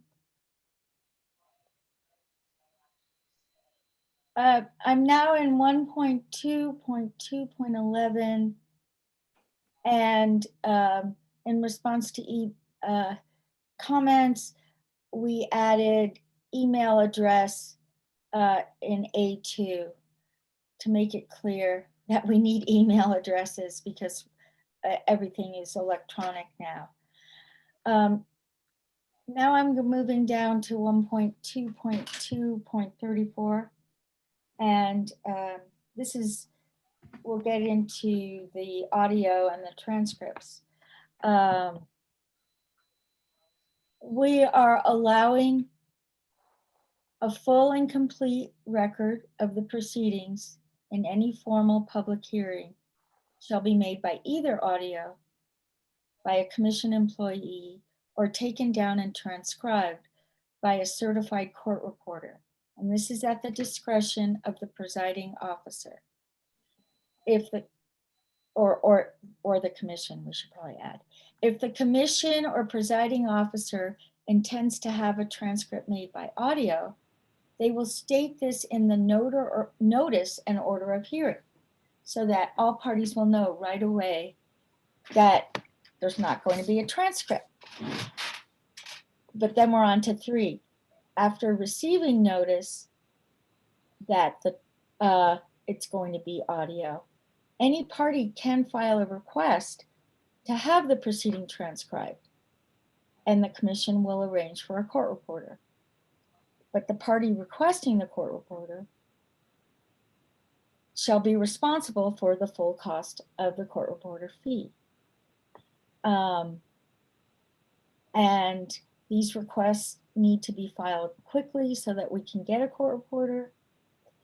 But if the request for the court reporter is not made at least 7 days prior to the hearing, we may not be able to accommodate the request. And then in B, we want to make it clear that when the commission receives a copy of the transcript, the official transcript, it will be filed in eDocket. At some point in time, there was a controversy over that. I don't know if there is anymore. And then in D, if a transcript is made by audio, staff and parties shall cite to the transcript using time markers. And I don't think that we've made any other modifications to the NOPRD rule. And I stand for questions or, or comments as well of items that you may want us to reconsider before we present a final order. Commissioners, any comments? Mr. Chair. Yes, Commissioner Maestas. Yeah, I just wanted to commend Judy for the way she conducted that public hearing. She was completely under control and really conducted it in a very thorough and professional manner. I do have some typos in there, but nothing material. So I'll go ahead and send those to Judy soon after the meeting. Thank you. That's all I had, Mr. Chair. Thank you. Yeah, anybody else? I would. Mr. Chair. Go ahead, Commissioner Hall. Well, I was just going to say, I think it's great that we have a final rule for electronic filing. We've been behind a lot of other organizations, and I'm glad we're doing it now. And I think this is a very clear reading rule, and good work. Good work by everybody involved. Yes, I definitely had a lot of help from Isaac, Melanie, Carolyn, and Ashley. And so, yeah, this has been a good team effort. Sounds great. Well, maybe the only good result of the pandemic is it lit a fire under us to get this one done. And it's terrific. And thanks for all the work, Judy. Mr. Chairman. Look forward to getting this on the agenda next week.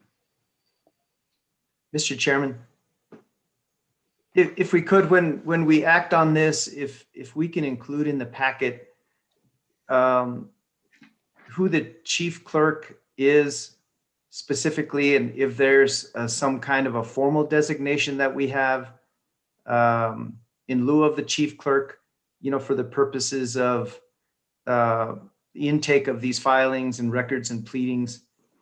There's a lot of references, in our rules and statutes, and there is a delegation of authority behind that, right? And so I just want to make sure that we know that policy exists in conjunction with for example, this rule on electronic filing. That's all I had. Judy, is that clear to you?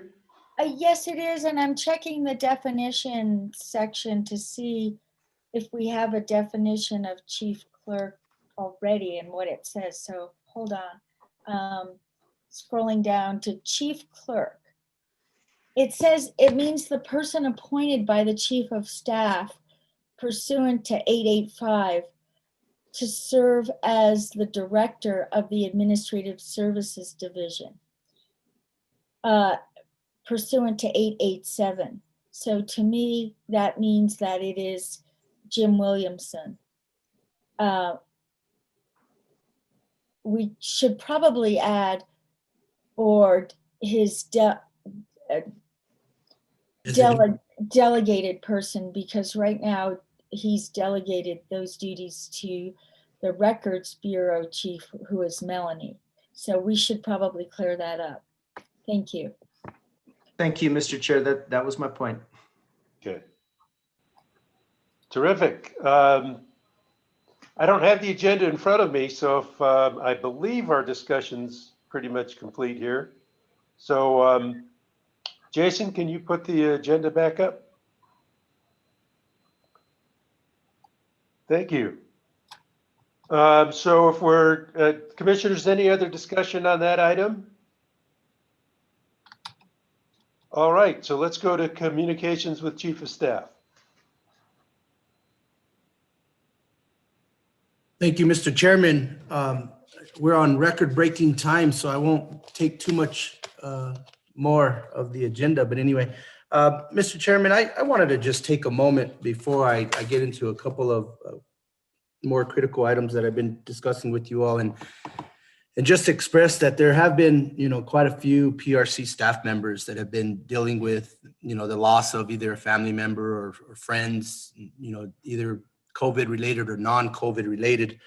And it's all piled up on, the stress with work, the legislature, the move and everything else. So I just want to express and ask that we all keep each other in our prayers. We've been pretty fortunate to actually stay healthy during this time frame, I think, which has allowed us to continue to move forward. But I know a lot of the issues that I just expressed have been touching home for quite a few PRC members, more of recent.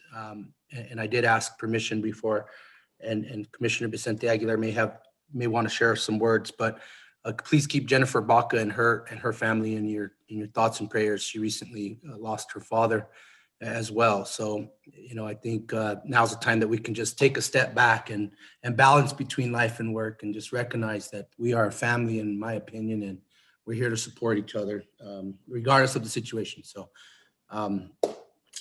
with that, Mr. Chairman, I think I just wanted to update the commission that the tenant improvements we negotiated with the landlord at the Bochum building have begun. We're trying to accomplish that April 1st commencement date that would allow us to start moving furniture from storage to facility. There's a lot of things that we need to work on between now and then, obviously, such as a safe return to work plan, setting up sanitation stations, disinfection stations. And I know I've been working with HR, and they have been participating in meetings with State Personnel Office to implement some type of guidelines for state agencies as we all gear up and prepare to return to work.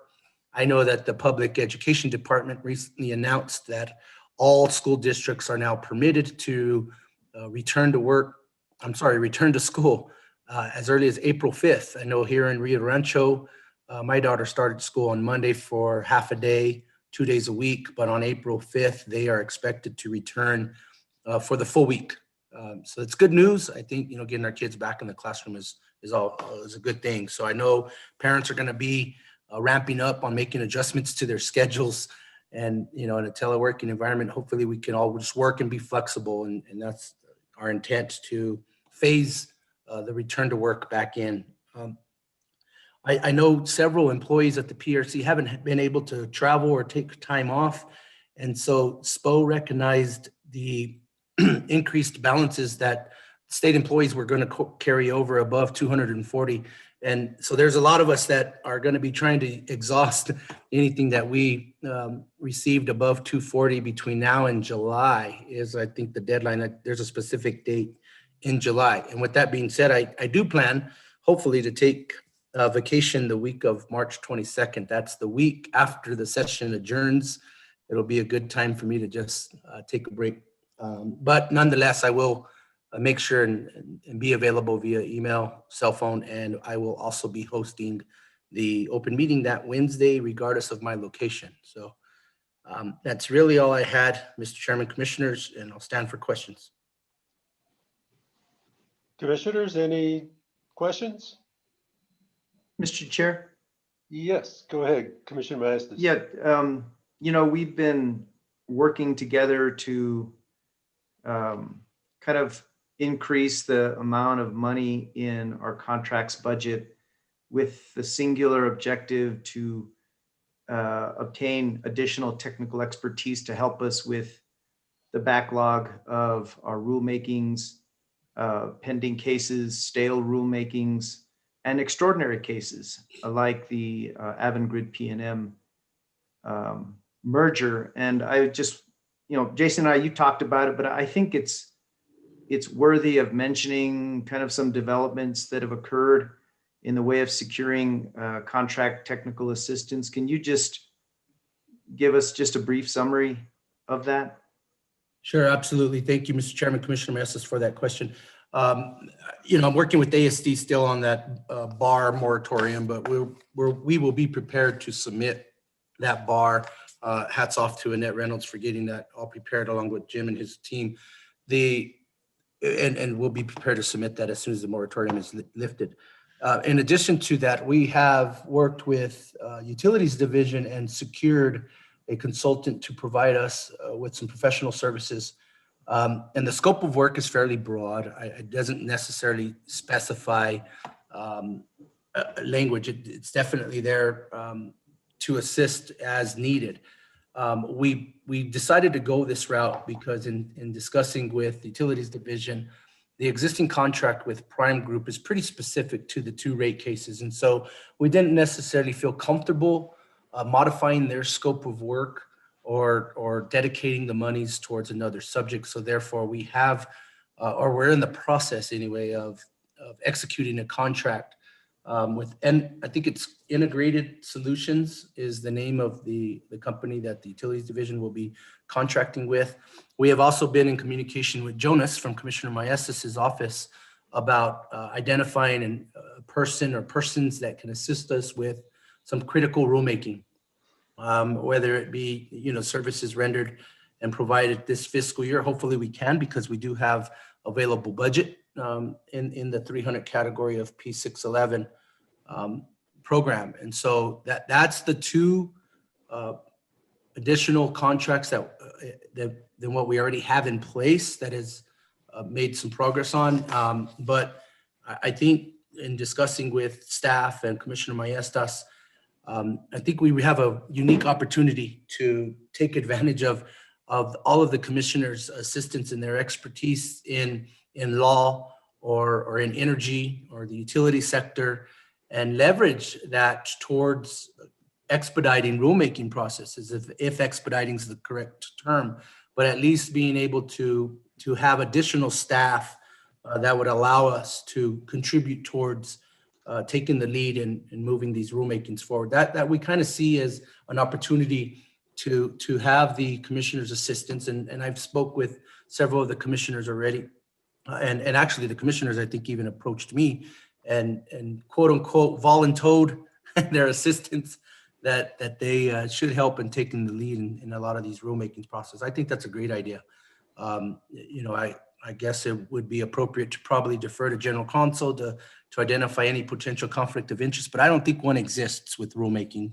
You know, it's not an adjudicated case similar to some like a rate case or IRP or something of that nature. So that's the progress that we've made since a couple of weeks ago when we had the discussion, Commissioner Maestas. So I hope I've answered your question. You have, Jason, and just I realize that we haven't really planned the new contracts budget that we all worked on, but I know that there'll be a split between advocacy staff and advisory staff, and the sooner we can identify that portion of the budget for advisory staff, the sooner we can secure the needed technical resources prior to the end of the fiscal year to get moving on some of these stale rulemakings and other rulemakings that have not been initiated yet. Yes, Mr. Chairman, Commissioner Massis, we've been floating a $130,000 number back and forth, right? And the contract that I just mentioned with Integrated is only for $25,000. So there's still upwards of $100,000 available.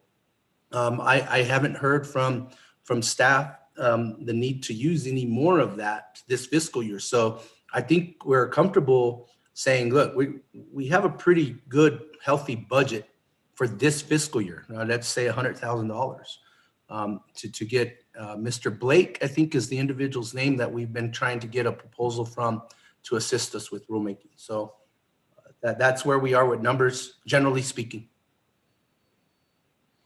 Thank you, Jason. I guess my last comment, it's a request. Is there any way maybe that we can get a briefing on the FY20 audit, and then maybe perhaps, hear from you and staff how we can address the findings to ensure that we don't have recurring findings? Because I think that we're going to have an entrance conference for the next audit here within several months. And so if we can somehow have that audit briefing, the FY20 audit briefing, that'd be great. I'd like to see it. Sure, Mr. Chairman, Commissioner Massis, if I may recommend one thing. The auditors gave a presentation to the commission and I think briefed them on all of the findings. Maybe a good start, and we can talk offline how we want to approach it, but maybe that's a good start, is to share that recording with you as well. I know the auditors themselves, actually, it's part of their scope of work to brief the commission on the audit findings. And so I believe that occurred. I don't have this exact date in front of me, but I'll get with you on that. Or, even if that's already happened, there's no need to present the entire audit findings, but maybe if we can get an update from staff in terms of what the progress is in addressing the findings, I think that would be great. Fair enough. Yeah, no, I get it. Yep, definitely. Thank you. That's all I had, Mr. Chair. Thank you. Okay. Any other commissioner questions for Jason? Mr. Chair. Commissioner Ho. Oh, I'd just like to comment. I think Jason's been doing a really good job handling his duties and going across the street, going to the roundhouse virtually to track bills. I think he's just been working really a lot. And I think it's a good suggestion he makes that we all kind of reflect and, I don't know, think about maybe something we could do when we get back together physically. But I take to heart what he was saying about the fact that we need to reflect on the impact on our staff from COVID, and we need to recognize that somehow. And I'm sorry for everybody's losses that have occurred, and I wish you well. And I think people do need to be able to find some time for themselves and take a break. So that's about it. And following up on that, Jason, you always talk about being available, and when you're taking your week off, it's a week off. Please set aside some time where you're not available. The legislative session is really wearing, and we've certainly had plenty of business apart from legislation that we've been taking care of. And, give yourself a break. Sometimes you just need to, just put up the sign of the cross and say, back off. Commissioners, I need a little bit of a break, and you're taking a week off. And so be sure you give yourself some time to truly decompress. Thank you, Mr. Chairman. Mr. Except for when I call. Commissioner Maestas. Yeah, I'm thinking about your opening comment about use or lose leave. And I would think that SPO would make accommodations to employees. And I don't know what the extent is of use or lose by our own staff, but there should be some other options of converting, anything above 240 to comp time that could carry over. I just, because I would think that some staff are going to lose it, and that is unfortunate. So I don't know, Jason, if you have looked into what SPO might do, because we are living in extraordinary times, and I was a public employee for over 30 years, and my annual leave was like gold, and so I'd hate to see employees lose their leave balances above the 240 max on the carryover. Yeah. No, good comment. Thank you. And I'll discuss that with HR as well, see if there's any further discussion with SPO that can take place. Okay, on to communications with general counsel. None today. Boy, What did you say? communications with commissioners. Mr. Chairman. Commissioner Vicente Aguilar. Yes, Mr. Chairman. Just two days ago, the whole world recognized a day of International Women. And I just want to extend to myself and Commissioner Hall how we hold things in perspective at the commission level. We take certain staff members under our arms. We give them advice like we are mothers. We tell them, if your child needs your attention, take the time off to go to the school to be with your child. I have taken my assistant under my arm through just to guide her and to let her know that there's a professional level and then there's a personal level. What we do is we balance it. So, yes, she has she lost a loving father, but she's doing good. She's doing great. She was in good spirits. But all in all, I think many of the staff members have recognized that. And I also hear it from the utility representatives. Gosh, Teresa, you just don't think about work. You think about taking care of people. And that's just natural. That's just natural as mothers and as being a woman leader. So I just want to recognize that there was a day of an International Women's Day, and congratulations to us, Commissioner Hall and I. We serve with our colleagues, and I think we have come a long ways, and we still have much work to do. Thank you very much. Thank you, Commissioner. Mr. Chair. Commissioner Hall. So I would just like to thank Commissioner Vicente Aguilar for making those comments. She's quite right. Well,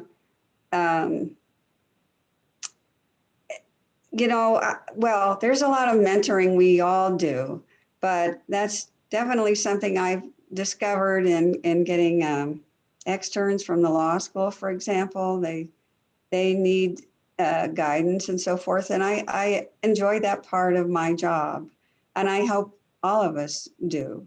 But in any case, I know she's speaking specifically to women's, and I agree with that there's still more to achieve.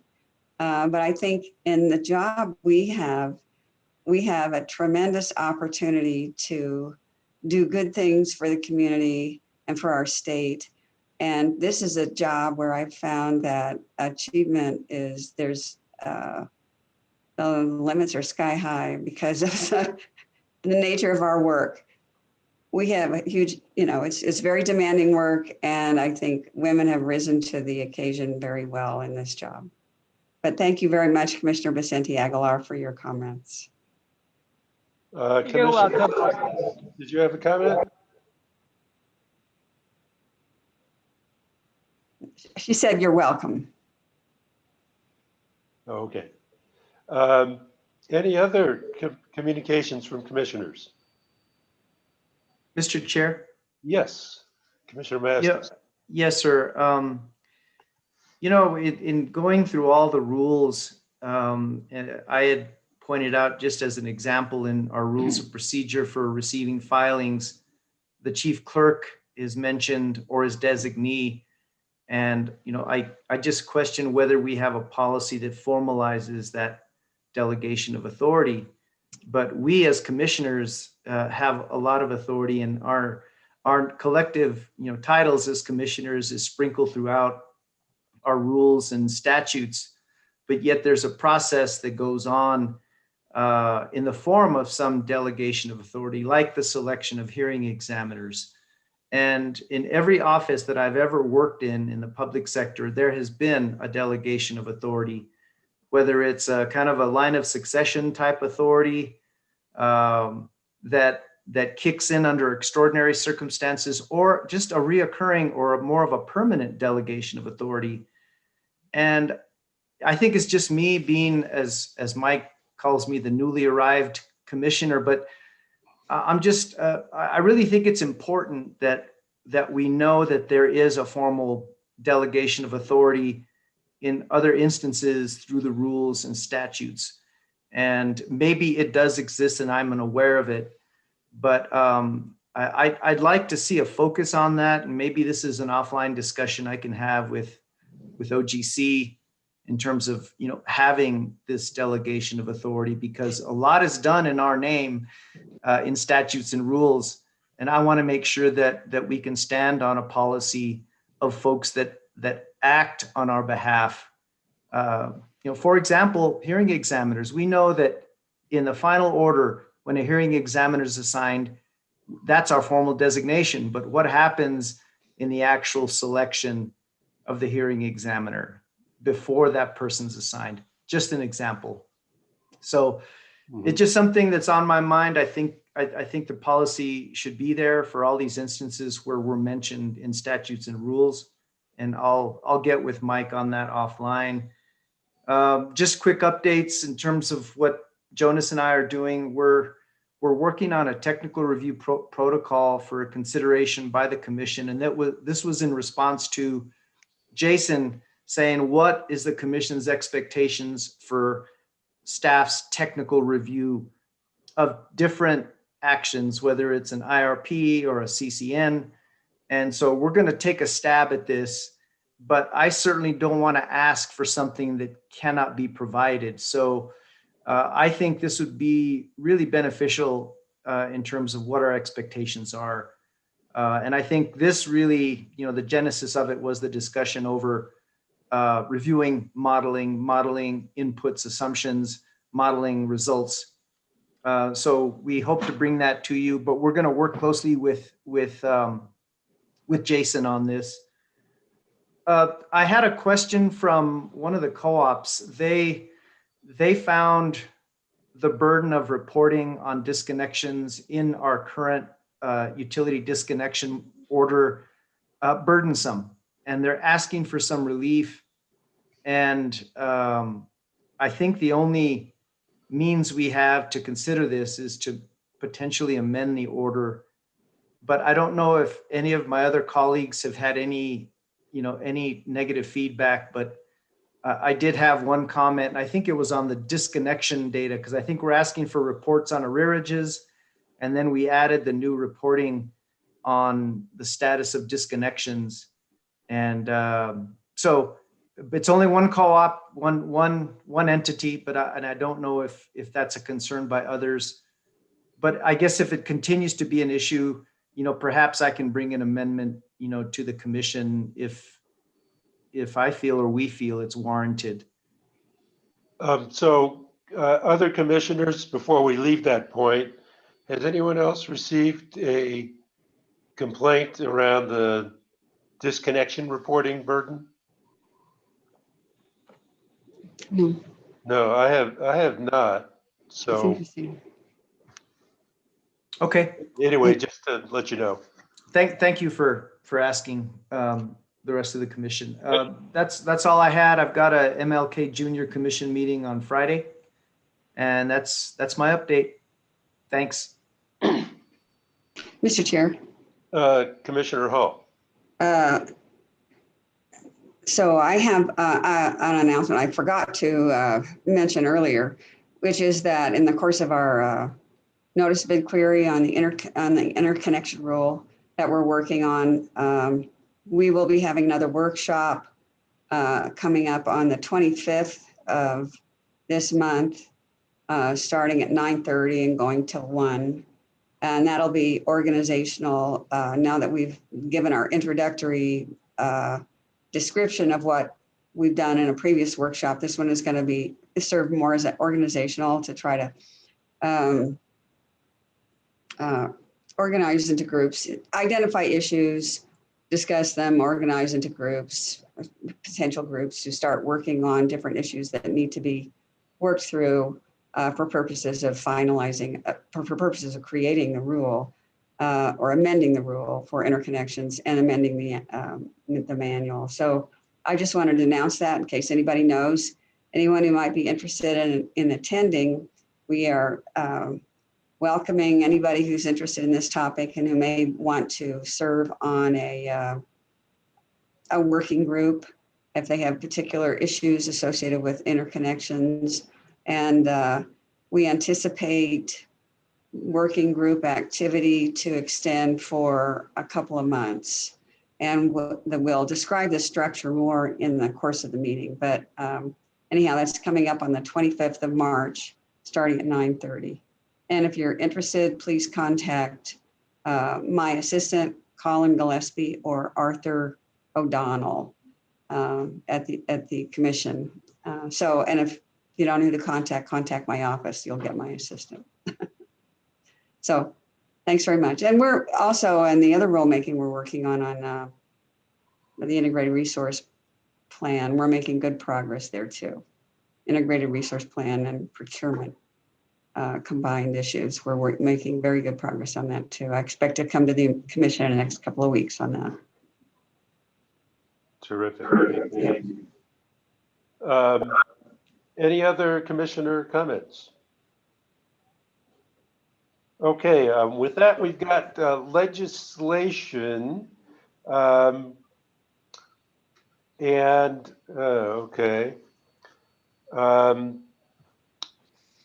So commissioners, are we looking at extensive discussion on legislation?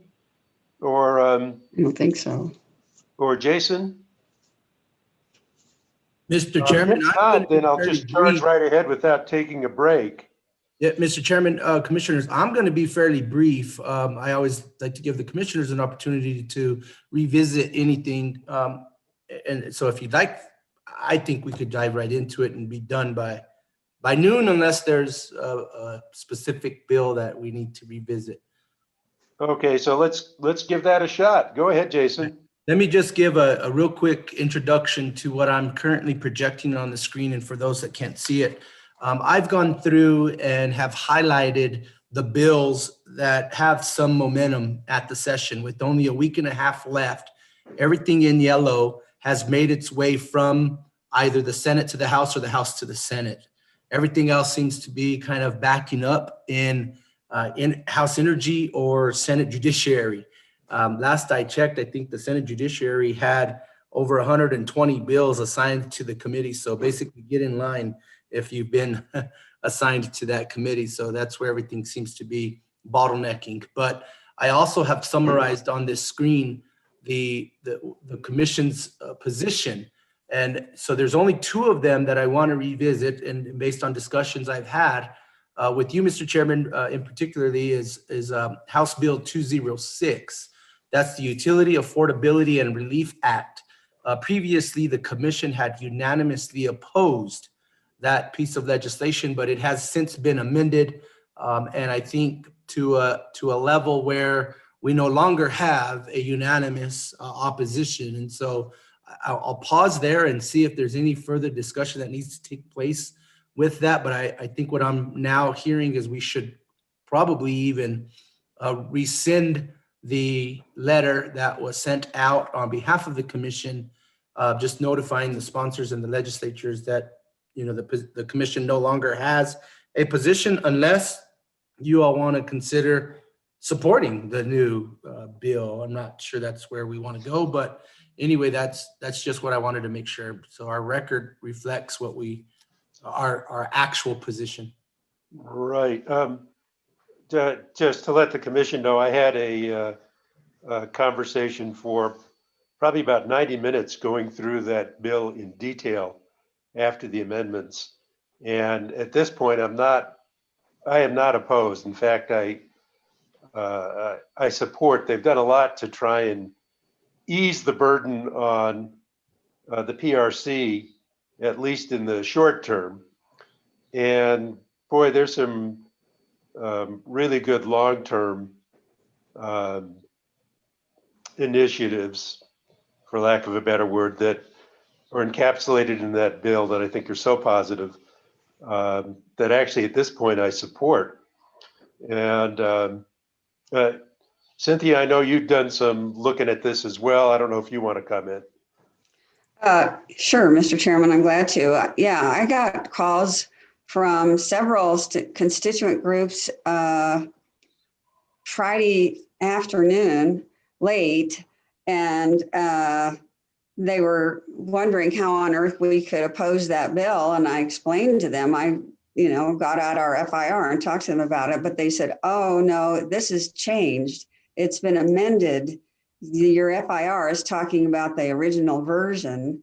And, so they talked through, various issues that, our big concern was the tracking work we had to do. And there's a provision now that permits our agency to contract that out so that, or get another agency to do it, and there are choices. So that was one thing that made me think this is much better, because that's the main thing that made me think it was much better, actually, because it lifted the burden that we were opposed to on staff. And otherwise, I had to say I support the purpose and the means by which they were going about, addressing people's bill impacts and the relief they need. So, I think they started out with now it's been several days since I read it, but I think there were terms such that, let's see, depending on this is another thing that was really good about that bill. It really streamlined qualification for consideration for bill relief. For example, you could be relieved of 50% of the cost of your bill right off the bat if you could qualify as low income. And every other standard for qualifying for low income or other types of relief, I don't know about every other standard, but there were at least 5 or 6 different standards listed that if you qualified for them, say if you qualified for SNAP or if you qualified for LIHEAP, well, actually LIHEAP is probably treated differently, but if you qualified for public housing, for example, there were various standards they enumerated and listed in the bill. If you qualified for them, then you qualified for this utility bill relief. So it was much more efficient than it had been and quite improved. So I said, I can't oppose this. I don't want to oppose it anymore. I support it, actually. I think it's a good thing and it'll help us. I think as an agency when we're, it's something we could look to. I know we established our own procedures, but we might, if this passes, I think we should look at it very closely and see what we can do to simplify our lives based on its mandates. So those are my comments. Any other thoughts on that?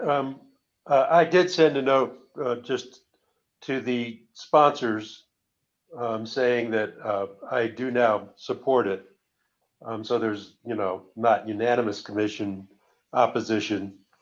So that's been done. And Jason, I think it might be a good idea just to send out a note that rescinds based on two commissioners having changed their mind. And I don't feel a need to try and convince everyone else. I don't think Commissioner Byrd I don't think you're going to be on board regardless. Correct? I acknowledge, I acknowledge they've done a great deal to make it better, but still not fully supporting it myself. Yeah. So I think we're just kind of moved to, hey, there's no unanimous commission position, and we should just send out a note to that effect, Jason. Fair enough, Mr. Chairman, Commissioners. Thank you. The only other bill that I wanted to revisit, and Commissioner Byrd, I'm sorry to put you on the spot here, but we had a discussion about a week and a half ago regarding Senate Bill 361.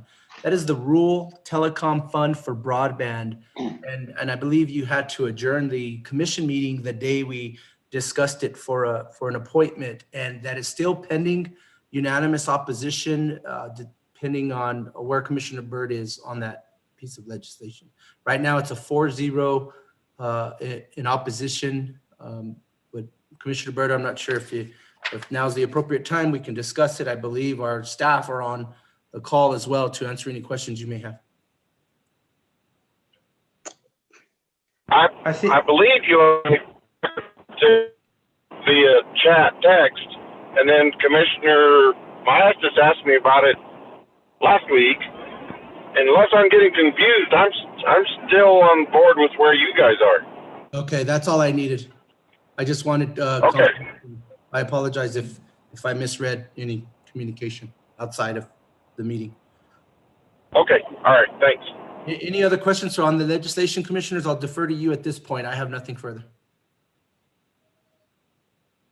Well, seeing no questions, I think we should adjourn. Thank you, everybody, for a good, efficient meeting. And look forward to meeting again, same time, same place next week. Thank you, Mr. Chair. Take care. Bye, Thank you. everybody. See you guys. Have a good one. See y'all. Bye.